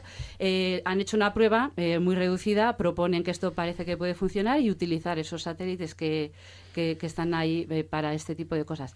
También, obviamente, están aprovechando otro tipo de desarrollos, como la inteligencia artificial, por ejemplo, las redes neuronales de las que tanto se habla ahora, para intentar mejorar esos mapas de coordenadas donde tú sitúas a los barcos y que te pudieran permitir, por ejemplo, distinguir un barco que estuviera perdido en medio de una tormenta. Imaginaos el recibir esas imágenes de posición cuando el barco está en medio de una tormenta moviéndose de un lado para otro. Los errores son dramáticos. Proponen, y esto es un estudio de hecho de la Universidad de Alcalá de Henares, o sea, es patrio, que proponen un desarrollo de inteligencia artificial y de una serie de digamos, plantillas que no solo recojan los rastreos horizontal y vertical de siempre, sino otro tipo de rastreos para mapear mejor y localizar los barcos. También hay que decir que los barcos ahora mismo llevan, igual que los aviones, una caja, en este caso azul, no negra, no es negra, para localizarles y para poder hacer el seguimiento. Y es por normativa, o sea, yo de leyes no sé mucho, pero creo que es normativa de la Unión Europea, que tienen que estar en perfecto funcionamiento y emitiendo constantemente y a cada cierto señales tiempo las señales para que tú los puedas ubicar. O sea, si se te estropea, tienes que llamar por teléfono. Sabes perfectamente en qué páginas web, que por ejemplo los barcos mercantes te dan la posición de todos los barcos mercantes del mundo. Ahora mismo. Mapping Traffic se llama. Todos, si entras, ves el barco con el nombre, el armador, si está en el puerto, destino. Si está pescando. Pero además es obligatorio, incluso aunque la nave sea muy pequeña, ir balizado. Sí, todos van balizados. De todas maneras, con balizas, ahora que lo dice Juan Ignacio, hay un sistema también de posicionamiento y de rescate en esa línea. Sí, de todas maneras, ahí estamos hablando lo que sería en la superficie. Exacto. Pero el problema está cuando hay que localizar barcos, naves, pecios que están hundidos, ¿no?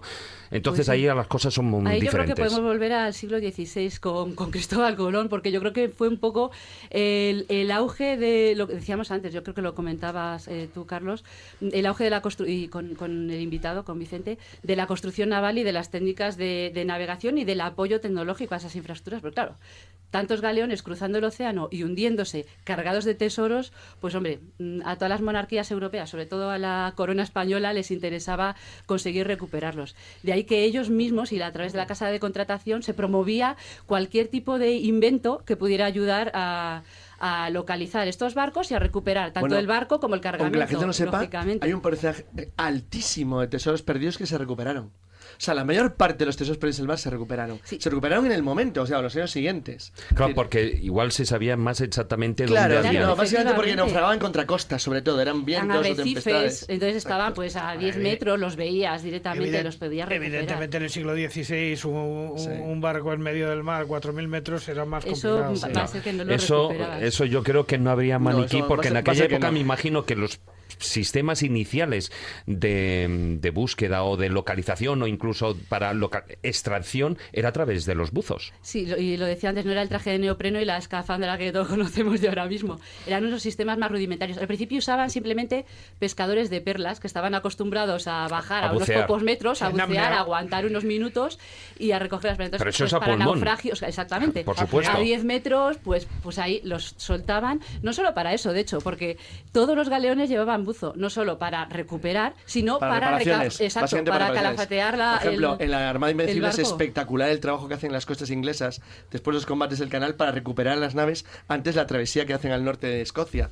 Y es impresionante cómo colocan tablazones, maderas... Sí, bueno, antes Carmen me ha estado enseñando unas láminas impagables. Ahí llegamos.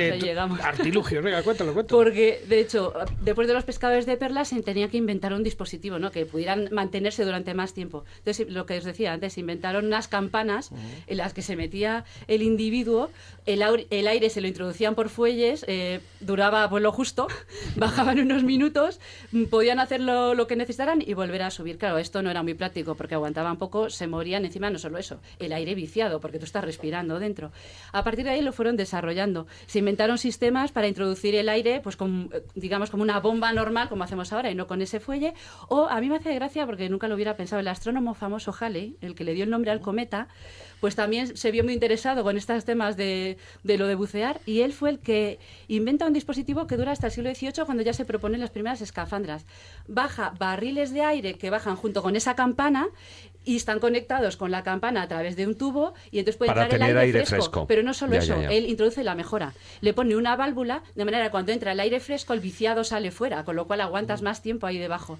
Me parece un buen dispositivo. Y a partir de ahí, pues lo que decía, las escafandras y ya las que conocemos ahora, las automáticas, las que ya la presión la regulan directamente con el famoso Cousteau. De todas maneras, ahí yo he visto que hay unas imágenes que ya has colocado en la página nuestra en Facebook. Sí. Y bueno, ahí no sé si por unas me parecía que había imágenes del manuscrito Ledesma. Exacto, un manuscrito que seguro que Carlos lo conoce muchísimo mejor que yo, que está conservado en el Museo Naval de aquí de Madrid, 1623. El título es, y claro, por eso decía antes lo de los pescadores. Es que has dicho una cosa muy importante. España es el país que más atención prestaba a esto. Tienes razón. Sí, perdía todas sus riquezas en el camino. Es normal, es que España y Portugal realmente ocupan el mundo entero. ¿Cuántos kilómetros de costa ocupan? Ocupan el mundo entero, básicamente. Claro, entonces es como una especie de centro a partir del cual todo se iba difundiendo por las aguas.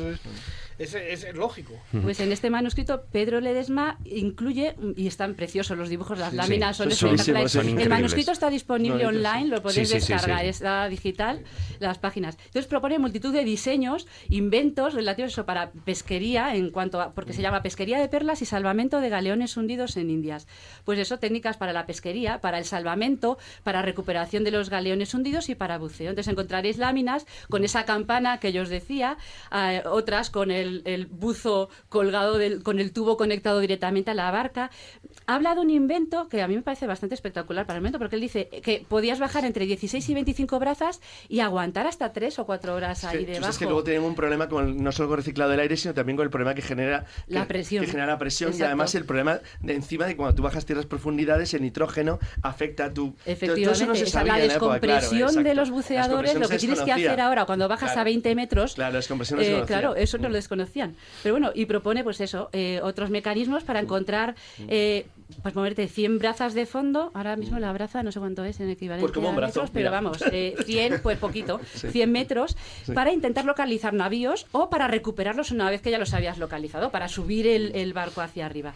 Bueno, esto suena rudimentario, pero él mismo en el manuscrito dice cómo ha recuperado barcos y cómo los ha encontrado. Como estaba apuntando Carlos, o sea, que se recuperaron muchos. Pero ¿no? bueno, vámonos a los tiempos modernos, es decir, la actualidad. Hoy en día ya tenemos unos dispositivos tecnológicos, gracias a Dios, muchísimo más. Además, fíjate, si estamos utilizando algunos aparatos incluso que son capaces de lo que es con el ecorradar o lo que sea, de saber si hay cámaras ocultas, por ejemplo, dentro de la Gran Pirámide o dentro de la tumba de Tutankamón, pues yo me imagino que en otro medio como es el acuático, pues ahí están. De hecho, hay una feria internacional que se llama así, Oceanology, que simplemente te muestra los adelantos tecnológicos enfocados a cualquier situación, digamos, de investigación, de recuperación, como en este caso estamos hablando, etcétera, etcétera. Bueno, pues voy a decir unos pocos de los inventos que más se utilizan. El primero sería el magnetómetro de protones, que lo que hace es registrar anomalías magnéticas si ese detector pasa por encima de algún metal. Claro, el problema es que es muy impreciso, porque no tiene por qué ser el metal de un buque, puede ser el del reloj que se te ha perdido allí. A partir de ahí se usan, pues con la técnica de sonar que comentábamos antes, sondas multihaz. He puesto también en la página de Facebook una imagen obtenida con una sonda de estas multihaz. Son trenes de ondas acústicas que las emites en varias direcciones y a una determinada frecuencia desde un barco.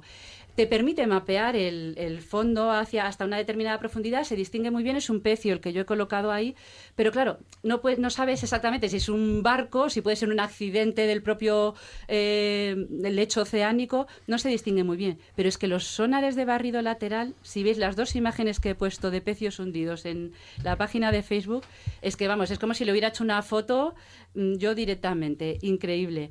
Usan diferentes resoluciones y pueden trabajar hasta profundidades de 12.000 metros. O sea, esto no es ninguna tontería. Y te dan imágenes perfectas, detalladas del lecho, independientemente de la claridad del agua. Porque claro, hay zonas... Si te bajas a 12.000 metros, has escarbado en la fosa de las Marianas un pues poco. Te digo, ¿por qué te has bajado hasta el fondo? 10-15 kilohercios es la frecuencia a la que tienes que ir. Pero creo que has bajado a las Marianas y te has puesto a escarbar. Porque te has bajado al máximo. Y lo que se están diseñando también pues son sumergibles, pues batiscafos, que ahí era donde yo decía antes lo de la ría de Vigo, porque precisamente Sanjurjo Badía había inventado un batiscafo en el intento de... Bueno, llevaba una especie de torpedo, a lo mejor tú lo sabes mejor que yo no me acuerdo, lo vi hace poco, relativamente sería Alejandro Polanco, gente así. En el Museo del Mar de Vigo precisamente, porque él lo había diseñado para esta época, finales del 19, por una posible entrada de las tropas norteamericanas de una guerra por ahí, y había diseñado el batiscafo para torpedearles. Tenías a Peral, que hizo una maravilla que se quedó olvidada y abandonada. Exactamente. Pero bueno, ahora ya tenemos sumergibles bastante más avanzados, como os podéis imaginar. Los hay tripulados que bajan a hacer exploración del lecho marino o estudio de ecosistemas usados en investigación, pero también otros que funcionan por control remoto o incluso los autónomos, los vehículos no tripulados que ya van con todas las altas tecnologías, cámaras de vídeo, de foto, de alta definición, teledetección, su propio sonar. Vamos, con eso encuentras fácilmente cualquier pecio que esté ahí hundido. Y los robots submarinos. Y sin embargo los misterios siguen existiendo y hay cosas que no aparecen. Pero bueno, robots submarinos que llevan incluso brazos mecánicos para recoger piezas, etcétera, etcétera. Claro, el problema es que estos equipos son muy caros, tenemos que hacer el crowdfunding si queremos uno, y en realidad la parte fundamental, yo creo, de la búsqueda de un pez hundido ahora mismo es la documentación del ratón de biblioteca, que se pasa el día en los archivos navales buscando datos de... Claro, tienes que acotar un poco la zona, o sea, no te puedes ir a recorrer el océano Atlántico completo. Así que nos queda trabajo a los ratones de biblioteca, yo creo. Bueno, a los ratones de biblioteca y todo aquel que bueno, sea... esto me recuerda, voy a recomendar un libro, que ya que antes dijo lo del artículo de Arturo Pérez Reverte. Bueno, claro. Está el libro, no? libro que yo, a toda la gente que conozco que se lo ha leído me ha dicho que no le gusta mucho, pero a mí me encanta, porque claro, yo soy de mar, ya lo he dicho. La carta esférica. La carta esférica os describiría perfectamente todo el proceso de localización de un pez hundido. Un gran libro, un gran libro.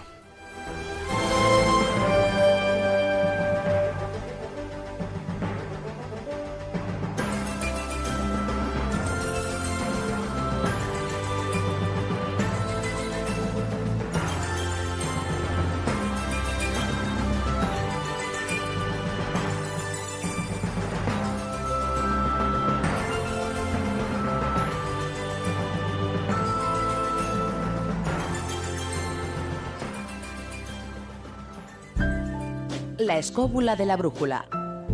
Dirige Jesús Callejo. Presenta David Sentinella.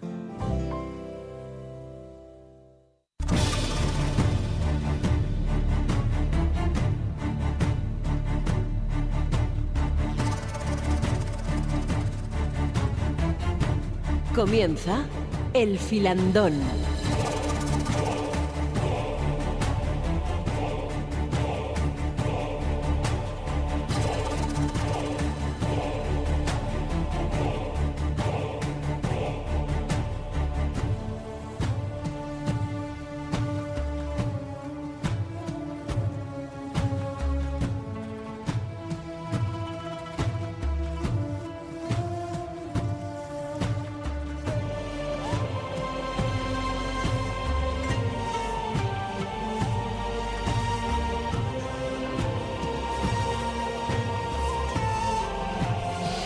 Bueno, y empezamos el Filandón hablando de uno de esos grandes, en este caso era una carabela, ¿no? Una carabela que se perdió en el Pacífico en el año 1526.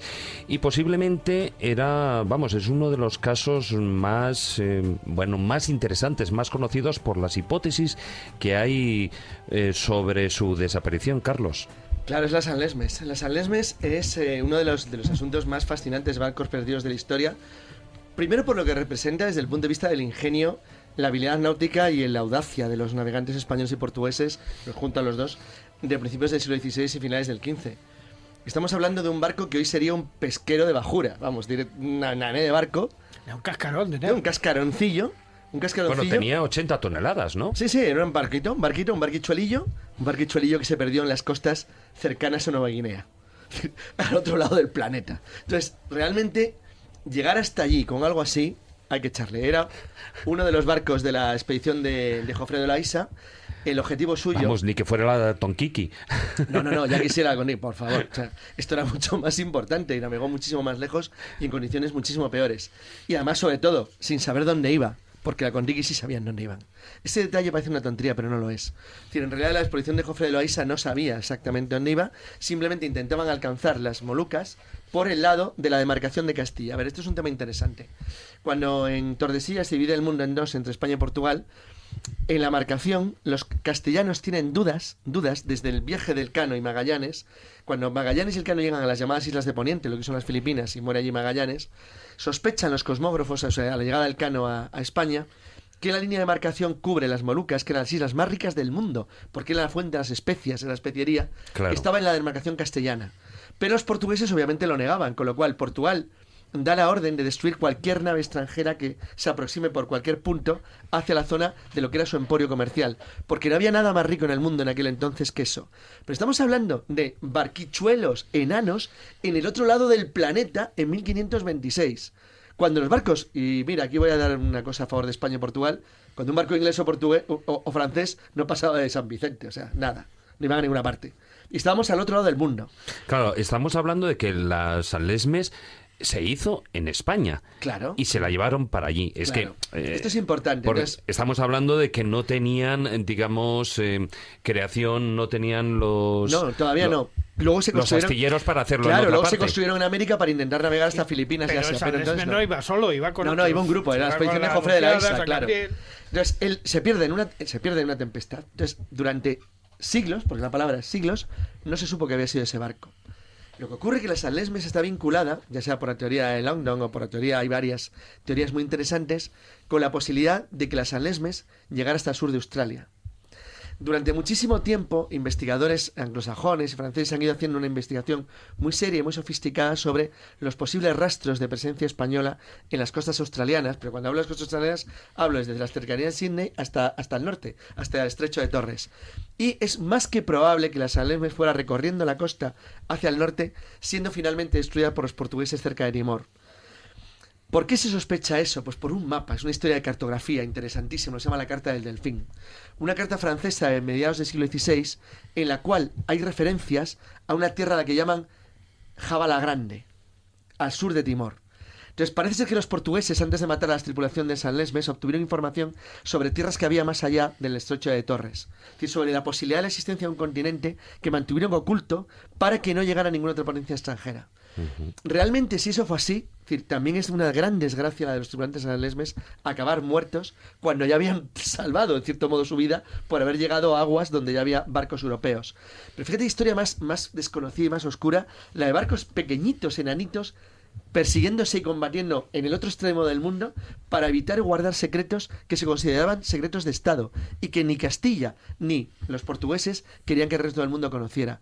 La verdad es que la historia de San Lesmes es una cosa que yo aconsejo a cualquiera que teclee un poquito por Google, o bueno, Miguel y yo lo describíamos en Naves Negras, porque es una historia realmente fascinante. Además es que una de las cosas que se habla sobre el San Lesmes es que posiblemente recalaron en una serie de islas de la cual no recuerdo el nombre, donde tuvieron contacto con las nativas y dejaron descendientes, pero que esos descendientes después se ha rastreado que hablaban en vasco o en palabras vamos a ver, muy parecidas. Que había palabras que podían ser de origen gallego, vasco, castellano, incluso restos de que las personas pudieran serlo. Lo que pasa es que eso es muy difícil de descubrir, porque aunque hicieras un análisis genético actual que no se ha hecho, sería difícil interpretarlo porque podría salirte del siglo XIX y XVIII de marineros que llegaron después. Realmente esa huella se perdió. Luego ahí es casi más interesante otro gran navío español perdido en el siglo XVI, que es la Santa Isabel, otra carabela, pero se pierde, una carabela era realmente una nao de altura, casi una carraca que se pierde de una expedición a las Islas Salomón y que tiene algo tan llamativo como que probablemente alcanzó las costas de Nueva Zelanda. De hecho, en Nueva Zelanda hay varios indicios tanto que podrían indicar la presencia o bien de la San Lesmes o de la Santa Isabel o de barcos españoles o portugueses. Es evidente, españoles por la zona, porque se ha encontrado desde un morrión en el río Waikato, en el norte, un morrión español del siglo XVI, hasta la famosísima campana Tamil, que es uno de los misterios del mundo. La campana Tamil es una campana con inscripciones de Ceilán, encontrada en Nueva Zelanda, y que aparentemente tiene claramente un origen de un barco español o portugués. Entonces, bueno, hay todo tipo de interpretaciones sobre cómo pudieron llegar allí, incluso rocas grabadas en la roca que parecen identificar a naves españolas en los siglos XVI o XVII. Claro, porque además, esta que acabas de nombrar, la Santa Isabel, llegó a estar en el puerto de Sydney durante un tiempo, ¿no? Y lo que parecía posiblemente una de las pruebas que más claramente podían mostrar lo que había ocurrido, lo que tú estabas diciendo, las pruebas en una roca en la que aparecerían representadas naves europeas. Exacto, son naves europeas, claramente. Bueno, la lista de indicios en las costas australianas que se han ido recopilando lentamente durante los últimos 150 años son enormes. Lo que pasa que muchos están sujetos, como se dice, a caución, hay dudas, porque no todos parecen indicar necesariamente la presencia de barcos europeos. Pero la verdad es que los barcos que estamos hablando son barcos, en cierto modo, vinculados a algún tipo de desgracias, porque, bueno, para acabar con otro histórico, podemos citar el San Telmo. Es casi seguro que el San Telmo llegó a la Antártida. El San Telmo llevaba tropas y dinero españoles para intentar combatir a los rebeldes americanos en Perú y Chile, en el verano del Perú, y desapareció en una tormenta, en una tempestad en el Atlántico Sur. Y bueno, todo parece indicar que acabó en la Antártida. Ahí murieron, obviamente. Pero además la historia de San Telmo Fíjate que no estoy hablando de historias de descubrimientos, porque no volvieron para contarlo, con lo cual no me vale como descubrimiento. Pero son historias de navegaciones realmente asombrosas. Pero además en el San Telmo hay algo muy interesante, es que es un barco fantasma al mismo tiempo, porque es el gran barco fantasma español. Claro. Entonces eso es bonito, lo del barco que navega con los caballos congelados y sus tripulantes eternamente por el mar. No deja de ser algo realmente chulo.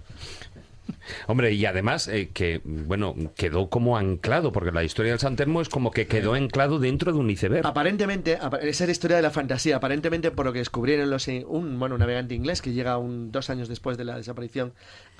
Se cree, o se ha buscado mucho en la zona de Livingstone, donde está, por cierto, una de las bases antárticas españolas. Hay 2, la Gabriel de Castilla, que fue probablemente la primera persona que vio la Antártida, un navegante español del siglo XVI, pero sí que es verdad que en el caso del San Telmo ha habido una intensa búsqueda por parte de organismos científicos españoles y de la Armada Española, porque hay indicios muy claros de que podrían encontrarse restos. Pero lo otro, lo que tú estás contando ahora, es que la parte más chula es la parte fantasiosa, la parte de fantasía, la parte de lo holandés errante en versión española, que es la del barco fantasma con sus cables congelados, mezclado con un iceberg que recorre el mundo. No, pero claro, a ver, es que el tema está en que... aparentemente encalló en la isla de Livingstone. Que encalló, pero como que en lo que sería la época invernal, el hielo lo había rodeado y no podían haber salido de allí. Sí, claro, no, murieron, evidentemente, pero ya convertirse en un iceberg flotante es gracioso. Pero está bien, tú te imaginas una especie de cubito de hielo transparente viendo a los marineros dentro. Hombre, si los icebergs fueran transparentes, claro, sería otra historia. Pero la verdad es que a mí me gusta el San Telmo porque es la historia del buque fantasma español por esencia, y eso siempre mola. Bueno, pero sí que ha habido gente que lo ha visto, claro, que lo ha visto. Sí, hay gente que lo ha visto de todo, pero bueno, te voy a contar. Pero bueno, que de verdad que es una historia muy bonita. A mí me gusta lo de San Telmo y me gusta que haya un banco fantasma lleno de cadáveres congelados españoles por el sur. Bueno, tú estás hoy... Está bonito, hombre. No, hombre, claro que sí. También ocurrió en el Octavius. En el Octavius, sí. Otro que directamente se le encontraron el barco y todos allí congelados en la zona de Groenlandia. O sea que son barcos que en un momento determinado, pues bueno, dependiendo de cada sitio, les tocaban a la gente... unas veces morir y otras desaparecer, que eso era lo gracioso. Hombre, hay historias... Bueno, lo gracioso para los navegantes, ¿no? No, bueno, depende. O sea, porque claro, cuando hablamos de ciertas épocas históricas, el hablar de que un barco de golpe por raza desaparecía la era lo normal. Que era mucho más normal de lo habitual. Porque claro, una de las cosas que era habitual es que, por ejemplo, entre el siglo XVI y XVII, los barcos no llevaban solamente personas, llevaban ratas para hartarte. Era la comida básica cuando llegaba el hambre. Y allí competían a ver quién se comía aquí, generalmente. El problema era que, claro, que normalmente, como la medicina en esa época no estaba muy desarrollada, cuando la gente empezaba a tener pequeños problemas le sangraban las encías o algo, es decir, que tenían un problema de escorbuto, le entendían que lo que tenían era peste. Entonces, al pobre que le empezaba a sangrar, no digo lo que le hacían, y el resto salían todos por la borda. Entonces, claro, al poco tiempo, claro, se encontraban un barco flotando en todo el medio y decir, ¿y qué ha pasado? Pues claro, que han salido todos corriendo. O sea, y eso era bastante más habitual de lo que parece y está determinado. Eso luego ha alimentado tantas leyendas. Muchas leyendas. Y vamos a ver. Tiene misterios impresionantes como el Mariceleste, que sigue siendo fantástico. Bueno, ese es un tema que ya tocaremos a posteriori. No, lo que me refería era que fijaros hasta qué extremo eso está recogido en toda la literatura. O sea, la típica historia de Drácula en el Demeter cuando llega a Inglaterra y demás y tal. Realmente lo que está contando es la historia esta. El problema de los barcos y las ratas que habían, que llegaban muchas veces el barco directamente vacío a puerto y no sabían por qué. De hecho, en el Nosferatu de Herzog, una de las escenas principales es cuando llega el barco fantasma a Ámsterdam y lo primero que salen son las ratas. Claro, ¿no? Que inundan Ámsterdam y además transmiten la peste a todos. Totalmente, o sea, ahí está perfectamente recogida esa historia. Bueno, y si hay una historia así como, por decir una manera, que llama la atención, es la de unos barcos gigantes que ahí estaríamos... Pero brutales, ¿no? Que estaban en el lago Nemi. Sí, efectivamente, pero bueno, este es un misterio que lo fue durante un tiempo y luego dejó de serlo y ahora ya no es misterio. Tienes que contar un poco lo que es una naumaquia, porque así es una historia curiosa. Vamos a ver, el asunto nos lleva al siglo II después de Cristo, cuando el emperador Calígula, el famoso pirao este de la familia... Siglo I. Siglo I. Cuando el pirao este de la familia Julia... él estaba muy motivado por Isis y por Diana y por, en fin, una serie de elementos religiosos propios de la mitología de su época, y entonces manda construir 2 naves gigantescas que no van a ir al mar, sino que van a ir a agua dulce, al lago de Nemi. Entonces se sitúan en el lago de Nemi estas 2 naves absolutamente gigantescas y se colocan allí y desaparecen de repente, pocos años después. La explicación que nos dan los científicos a esa desaparición, y además de todo rastro, de todos los rastros en su momento, es que como Calígula había sido un emperador muy poco digamos amado por su gente, los senadores hundieron estas 2 naves en el lago Nemi y se perdió toda la referencia a ellas. Pero vamos, eran tan gigantescas como que si empezamos a dar las medidas, realmente son absolutamente impresionantes, porque estamos hablando de una nave de 71 metros de eslora por 20 de manga. Eso es verdaderamente tremendo. La otra de 73 metros por 24. La prima nave y la segunda nave. La prima nave y la segunda nave. Bien, parece ser que la prima nave y la segunda nave... Claro, a ver, para que la gente se haga una idea. Estamos hablando de que, por ejemplo, la Santa María, la carabela es que es un campo de fútbol, va a ser una barbaridad. Ahí estamos hablando de que venía a tener unos 24-25 metros. Sí. Con lo cual, ahí estamos hablando de 73 metros, 71, 73. Vamos, de un transatlántico casi. Solamente que estaba en un lago donde se hacían naumaquias, porque a Calígula le encantaba hacer peleas marinas, pero dentro de un lago. Porque en el mundo romano las naumaquias eran muy habituales. De hecho, muchos circos, muchos coliseos se inundaron por hacer las famosas naumaquias, donde además, desarrollaban todo tipo de bestialidades. No se andaban con chiquitas. Sí, las batallas navales en el circo romano, una salvajada increíble. Bueno, ¿qué es lo que sucede? Hay un cuadro maravilloso de Ulpiano Checa, un pintor español, que son directamente esta situación perfectamente presentada. ¿Y cuál es el misterio? Pues el misterio es que estas naves desaparecen, ya digo, porque se quiere obviar, se quiere olvidar todo rastro que pudiera quedar de ellas, y que una al olvido en el que se quiere dejar a Calígula. ¿Qué pasa? Que de vez en cuando los pescadores sacaban alguna cosita, andaban por allí, salía alguna piececita, hasta que llegamos a la época de Mussolini. Entonces Mussolini, que sabía que de esta historia y por indicios, de alguna manera dice, pues los tengo que encontrar. Y no baja a buscarlos, simplemente deseca el lago. Bueno, pues lo drena, más fácil. ¿Para qué vamos a hablar con tonterías? ¿No? Claro. Y aparecen... Reagan decía que acabaría con los incendios en los bosques talando todos los árboles. Más o menos venía a ser lo mismo, ¿no? Y aparecen estas 2 gigantescas naves, y en una de las naves tiene un templo dedicado a Diana, con todos sus mármoles, con todos sus aditamentos, con todas sus aras, y la otra parece que era como una especie de villorrio para Calígula y toda la gente que la acompañaba. Se extraen, se llevan a un museo, ¿y qué es lo que pasa? Que desaparecen ya definitivamente cuando en la Segunda Guerra Mundial, por una de esas cosas, de esos bombardeos y tal, destruyeron los restos de estas 2 gigantescas naves. Hoy día el lago Nemi vuelve a tener agua, pero ya no tienen los 2 pecios estos. Es una historia muy curiosa. Hombre, la verdad es que es una lástima que después de todo este tiempo y de todas las peripecias que ha ido pasando, pues que haya desaparecido, ¿no? Pero bueno, hay otra nave. En este caso, bueno, pues fíjate que hasta podríamos estar hablando, bueno, a caballo entre lo que sería la primera parte del Filandón y la segunda, ¿no? Ese porque se le denomina también como un buque fantasma, el Melbourne. El Melbourne. Pero, es una historia macabra. Claro, exacto, pero las historias macabras siempre quedan bien. A ver, se quedan bien en el mar porque el mar tiene sus leyendas y sus cosas. Entonces, bueno, las historias de barcos perdidos o de barcos con cadáveres que estaba comentando antes Manuel, siempre se van alimentando a lo largo del tiempo. Lo que pasa es que yo no los situaría dentro de los elementos, ni de los barcos perdidos que hemos hablado, ni de los de la fantasía como el barco de Drácula, sino que se estaría en un punto intermedio raro, que es el de los barcos que tienen un malfario, una leyenda detrás. pero son barcos reales. Entonces, fíjate que tampoco metería en esa historia el Titanic, a pesar de la desgracia, porque es el tema de los barcos, de los hundimientos nefastos, o sea, el Reina Regente, por ejemplo, en España, el crucero que se pierde en 1895, que son las desgracias en naufragios no explicados. Pero esto es distinto. Yo creo que esto sería otra categoría, que no sé cómo interpretarla. Sí, bueno, el Marlborough, para situarlos, ¿no? Bueno, sí, para claro. situarlo, estamos hablando de un buque que se terminó de construir en 1876. Sí, era un buque de acero, que era una cosa muy interesante en la época. De la Armada Británica. Exacto, era un buque moderno, y entonces, bueno, al Reina Regente le pasa algo parecido, pero el Reina Regente es que se pierde de manera accidental en 1895 en el estrecho, y el Marlborough no, el Marlborough es que tiene una cadena de mala suerte que va detrás de él, que bueno, que permanece hasta hoy en día. Sí, claro. Sí, no, pero...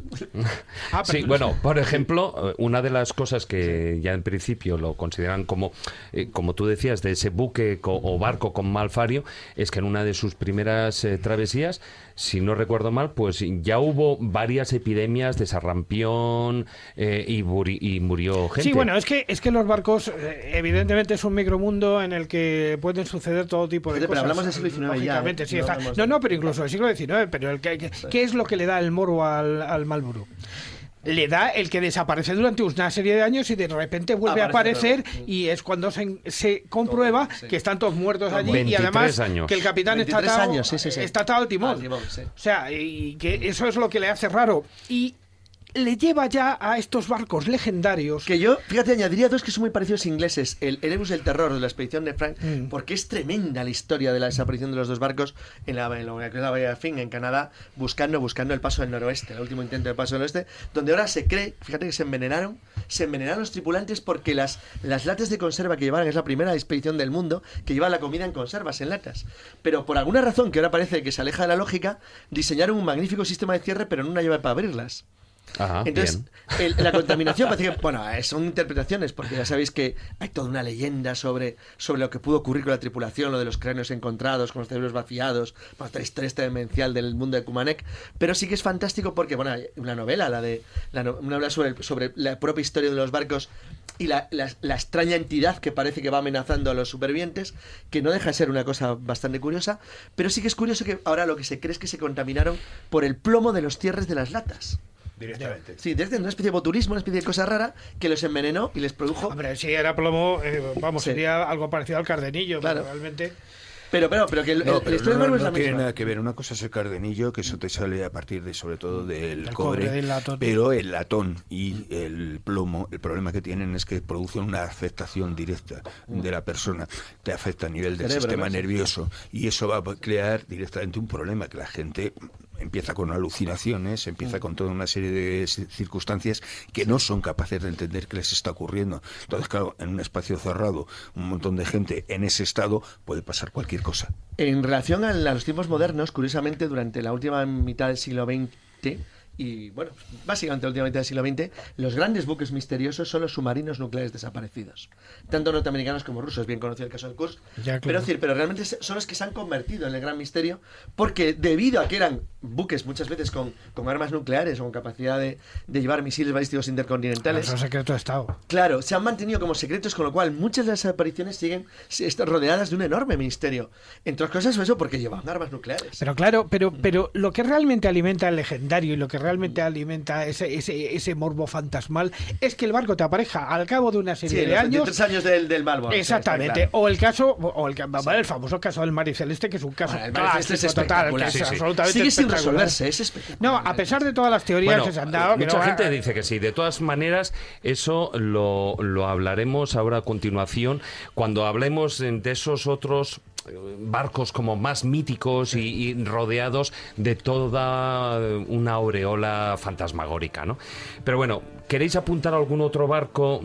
Desaparición. Bueno, vamos con un momento, una pausa, y continuamos con el programa.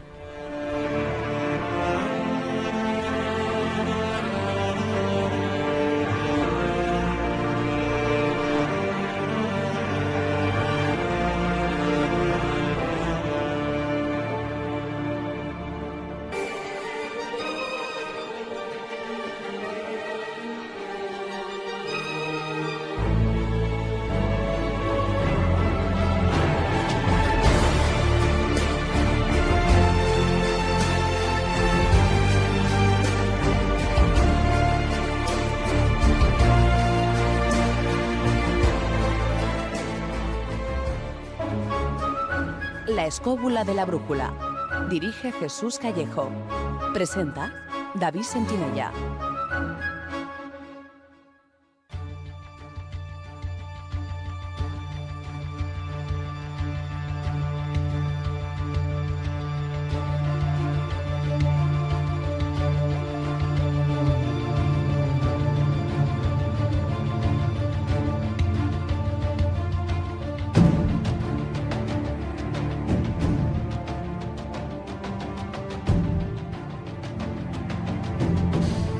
Cuando son las 11:45, nos quedan aproximadamente unos 2 minutos, 45 y 47. Ya me están mirando aquí mal diciendo, ya no ve bien. Tenemos 10 minutillos para hablar de unos casos. Si estamos hablando de los casos de los navíos históricos en desaparecidos, me gustaría hablar ahora de esos casos míticos, de los casos fantasmales, y de todos ellos posiblemente, como estamos apuntando, el caso Rey es el Mary Celeste. Sin duda alguna, porque no solamente hay una enorme literatura sobre él, sino porque es curioso. Yo creo que es imposible hacer un libro de desapariciones, me da igual, terrestres, marítimas o en el aire, da igual donde sea, que no hable del Mary Celeste. El Mary Celeste es importante porque el Mary Celeste no solamente es conocido, sino que fue objeto de multitud de libros, de estudios, de investigaciones, porque esta vez sí que se salía de lo normal. Primero por 2 razones para mí importantes. Fíjate que os he hablado del Marlborough, pero sin embargo, a pesar de ser casi contemporáneos, y sin casi, porque no deja de ser un barco que aparece a finales del siglo XIX, pero no aparece como el Balboa con toda una serie de desastres detrás, sino que parece aparentemente todo normal. O sea, en el caso del Mary Celeste no hay ninguna anomalía aparente en lo que es el barco en sí. No, excepto que no había nadie. Exacto, que no había nadie. Es un barco que se encuentra en alta mar, cerca de las Azores, en 1872 me parece, vacío, pero con una cierta serie de elementos inquietantes. Todo estaba aparentemente en orden. La comida estaba servida, habían vivido allí. Es como si se hubieran tirado todos al agua de golpe. Y el barco había quedado completamente abandonado. Entonces, lo que ocurre en el Mary Celeste, por una serie de indicios extraños que se encuentran, desde marcas en hendiduras muy raras que están en el casco, hasta el hecho de que no exista lo que serían las pruebas de un posible ataque pirata o un abordaje o de algo de violencia, es lo que le hace enormemente misterioso. Entonces, el Mary porque Celeste, tampoco no había sangre. Nada. Incluso decían, pues las pipas de los fumadores, todo el tabaco estaba ahí en su sitio. O sea, y el barco estaba con agua, con comida, perfectamente operativo. Estaba perfectamente en condiciones de navegación, simplemente desaparece. Desaparece la gente que va en él. Entonces, claro, desde ese primer momento, el Mary Celeste se convierte en un mito de las desapariciones extrañas en el mar, porque reúne además, por el diario de a bordo, el cuaderno de bitácora del capitán, la historia, todo lo que tiene y todas las investigaciones que se llevan adelante sobre el barco van haciendo cada vez más complicado, de manera que muy pronto empiezan a aparecer libros y artículos sobre la historia de lo que ocurrió en el Mary Celeste, y a pesar de que han pasado 100 y pico años, en realidad, a pesar de que hay muchos intentos de dar una explicación coherente, esa explicación coherente sin existir. O sea, el caso del Mary Celeste, junto 2 o 3 casos más de desapariciones del Atlántico, además en la misma zona, por cierto. Además se ha dicho de todo, desde que se bebieron el alcohol metílico, que enloquecieron, que fue un asesinato. Pero no hay ningún ejemplo que pueda llevar a las pruebas claras de lo que sería un enfrentamiento dentro del barco, a lo que sería algún tipo de elemento de violencia, aunque haya algún indicio, pero no tan claro como para demostrarlo desde un punto de vista policial o pericial. Aquí hubo un enfrentamiento con alguien. No, es todo raro, simplemente todo extrañamente pacífico, extrañamente sereno, extrañaamente en calma. Demasiado. Entonces, ¿no? Eso es lo que hace tan raro y tan complejo. Yo animo a cualquier oyente, sobre todo los más jóvenes, porque los que están a nuestra edad seguro que han oído hablar del Mary Celeste, a que simplemente tecleen en Google Mary Celeste y que vean hasta qué extremo se extraña la historia de este barco. Es decir, de cómo realmente el mar oculta misterios sin resolver, que a pesar del tiempo no conseguimos dar una respuesta satisfactoria. Incluso algunos que en el tiempo, digamos que reaparecen de alguna forma dando explicación a lo que no se sabe muy bien cómo ha sucedido. El caso, por ejemplo, del Cotopaxi. El Cotopaxi desaparece en el Triángulo de las Bermudas, famoso, hace 90 años, y aparece ahora de repente oxidado en una playa de Cuba. O sea, ¿dónde ha estado todo ese tiempo? ¿Dando vueltas por el mar y nadie lo ha visto? Ese es otro de los extremos, que es... eso es muy curioso, porque eso llevó a mucha gente a la investigación sobre las desapariciones temporales durante tiempo de barcos, por ejemplo, el caso que hemos hablado del Marlborough.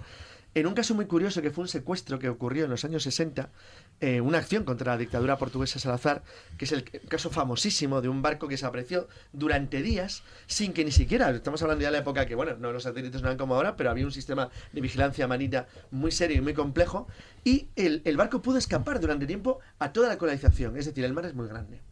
Entonces, en el caso del Cotopaxi o los barcos, porque fíjate que el lugar donde aparece no es demasiado lejano de donde desapareció. Claro. De hecho, está al lado. Él desaparece cerca de la zona de Bimini, en las Bahamas, y aparece en las costas de Cuba. Es decir, tampoco es que se haya ido a otro lado del mundo. Pero, efectivamente, ¿cómo alguien no puede ver algo tan grande? Pues no lo ven. No lo ven, o sea, ese es uno de los grandes problemas y misterios del mar. Es decir, que hay todavía cosas que no conocemos sobre los vientos, las mareas, las neblinas, las calmas. Sí, pero como para que desaparezca una tripulación. Mira, fíjate, por ejemplo, hablando de tripulación, en el caso del Orán Medan, que no está claro si esto pasó o no pasó. Pero parece ser que este es un carguero holandés que de repente manda un mensaje que dice: todos los oficiales, entre ellos el capitán, han muerto tendidos en el cuarto de mando. Posiblemente toda la tripulación está muerta.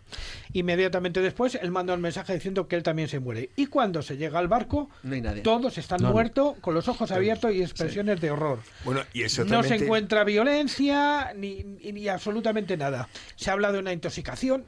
Exactamente, hay una situación de que hablan de la existencia de un perro que está en una situación como si estuviera de ataque. Pero es un barco en el que hay alguien. O sea, hay gente, pero es que el mar celeste asusta porque no hay nada y todo parece normal. Lo que pasa es que, por ejemplo, el caso que tú estás mencionando, el Orán Medan, hoy en día no se puede ver sencillamente porque cuando van y descubren que todos están ahí muertos con caras de horror, tal y cual, o sea, de repente, bueno, pues al entrar en la bodega de carga, pues es como que había algún detonador o algo así que hizo explotar el barco.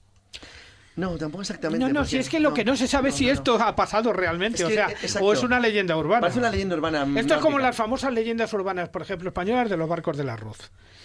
Tú conoces la leyenda de los barcos del arroz, que esto todos los andaluces lo conocen y tal. Barcos que se supone que venían con arroz desde Sudamérica y que desaparecen de repente. Pero claro, es que se puede suponer que es que se han llevado el arroz a otro lado. Claro. A ver, las historias de contrabandistas, de saqueos y de piratas son siempre en paralelas a desapariciones, pero esto empieza a cambiar a partir de mediados del 19, cuando la piratería es extinguida, es decir, en zonas de Oriente, pero de manera muy ocasional, y los europeos empiezan a descubrir que existen casos de desapariciones de barcos donde a veces encuentras al barco sin la gente, que es por eso, porque el mar celeste no es un caso único, pero es el caso más conocido. Bueno, hay un caso conocidísimo de un navegante que está dando la vuelta al mundo, que desaparece en su propio yate, en su propio barco, también cerca de las Azores, por cierto, muy cerca donde se encuentra el mar celeste. Ahora se sabe que es una falsificación, que se falsearon los diarios de a bordo, el cuaderno de bitácora, pero lo que en cualquier caso es interesante es porque lo que perturba de los casos misteriosos de apariciones de barcos con la tripulación es la ausencia de ellos, la ausencia de la gente. Claro. ¿Qué es lo que motiva que la gente se tire por la borda de un barco? Porque no parece otra cosa. Miedo. Entonces, claro, exacto. El miedo. ¿Pero miedo a qué? ¿Tanto miedo como para tirarte? ¿Sabes que hay un caso famosísimo en Australia, que hay una película sobre él, de un barco que se echaron a nadar y lo dejaron vacío y no pudieron volver a él? Es un caso real, pero eso no parece ser el caso del pero que eso ocurre en un yate, claro, pero en un barco pero no se tiran todos al agua, tiene que quedar alguien alguien arriba. Hay algo que no es normal. Entonces, y sobre todo, cuando tú te tiras un barco por un miedo, hay algo que lo manifiesta como tal. Coges los chalecos salvavidas, tiras un bote, haces algo. No simplemente te vas como si te esfumaras en el aire. Entonces, realmente, los casos más raros de desapariciones marinas son muy raros, es decir, son realmente extraños y no me extraña que llamen tanto la atención. Porque además es muy fácil vincularlo luego a elementos misteriosos, raros, extraños. Es decir, hace poco me acordaba, por ejemplo, y no es un caso de desaparición, sino un caso que nunca se ha resuelto bien, el de un submarino alemán que transportaba uranio a Japón en el año 45. Bueno, hay todo tipo de teorías, no parece que fuera para bombas atómicas, parece que era para combustible de motores. En cualquier caso, llevaba una tripulación alemana, pero había japoneses dentro del barco. Cuando el barco estaba cerca de las Azores, se radiotelegrafía que Alemania se acaba de rendir. El barco se entregó a los Estados Unidos unas semanas después, pero lo curioso es que a los japoneses no estaban en el barco. Se habían matado o echado por la borda. Entonces, la teoría alemana es que se suicidaron. La teoría más conocida es que no. Es que ante lo que sabían que llevaban, decidieron entregarse a los americanos y no ir a Japón. Es decir, todos estos misterios marinos que, por ejemplo, engloban, o porque habría una categoría sobre submarinos perdidos que sería fascinante, pero que no la conocemos bien, porque siguen siendo elementos clasificados secretos. Ahí está, el USS, el Scorpio, por ejemplo, es un caso, la verdad es que... Uno de los 3 o 4 perdidos por Estados Unidos, pero luego están los rusos. Entonces, claro, realmente... Y nos dejamos el tintero, por supuesto, casos ya no hablar, pues lo que sería la leyenda del otro lado del charco, del holandés errante, ¿no? El Caleuche es el auténtico barco fantasma, porque es el barco de los brujos que aparece y desaparece, pero se puede encontrar en muchísimos sitios y todo el mundo la puede consultar. Además nos hacen una pregunta, Berta nos pregunta que cuál es el barco más seguro que se ha creado, y sin duda está claro, el Arca de Noé. O sea Desde luego que sí. Pues con esa respuesta toca despedirse. Esa respuesta es para ti, Berta. Muchas gracias por el WhatsApp. Carlos, muy buenas noches. Hasta luego. Manuel, muy buenas noches. Buenas noches. Te iba a llamar otra vez Doña Carmen, pero no. Carmen, muy buenas noches. Buenas noches. Me vas a acabar odiando. No, Maese, muy buenas noches. Ya que es Parru que se va.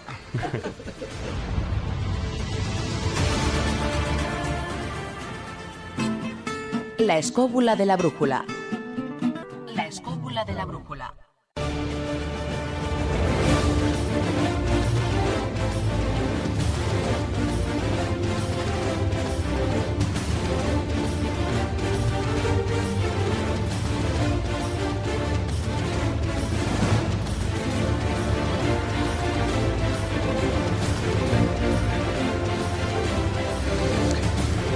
Queridos amigos, queridos escobuleros, una semana más, muchas gracias por acompañarnos durante estas 2 horas de programa.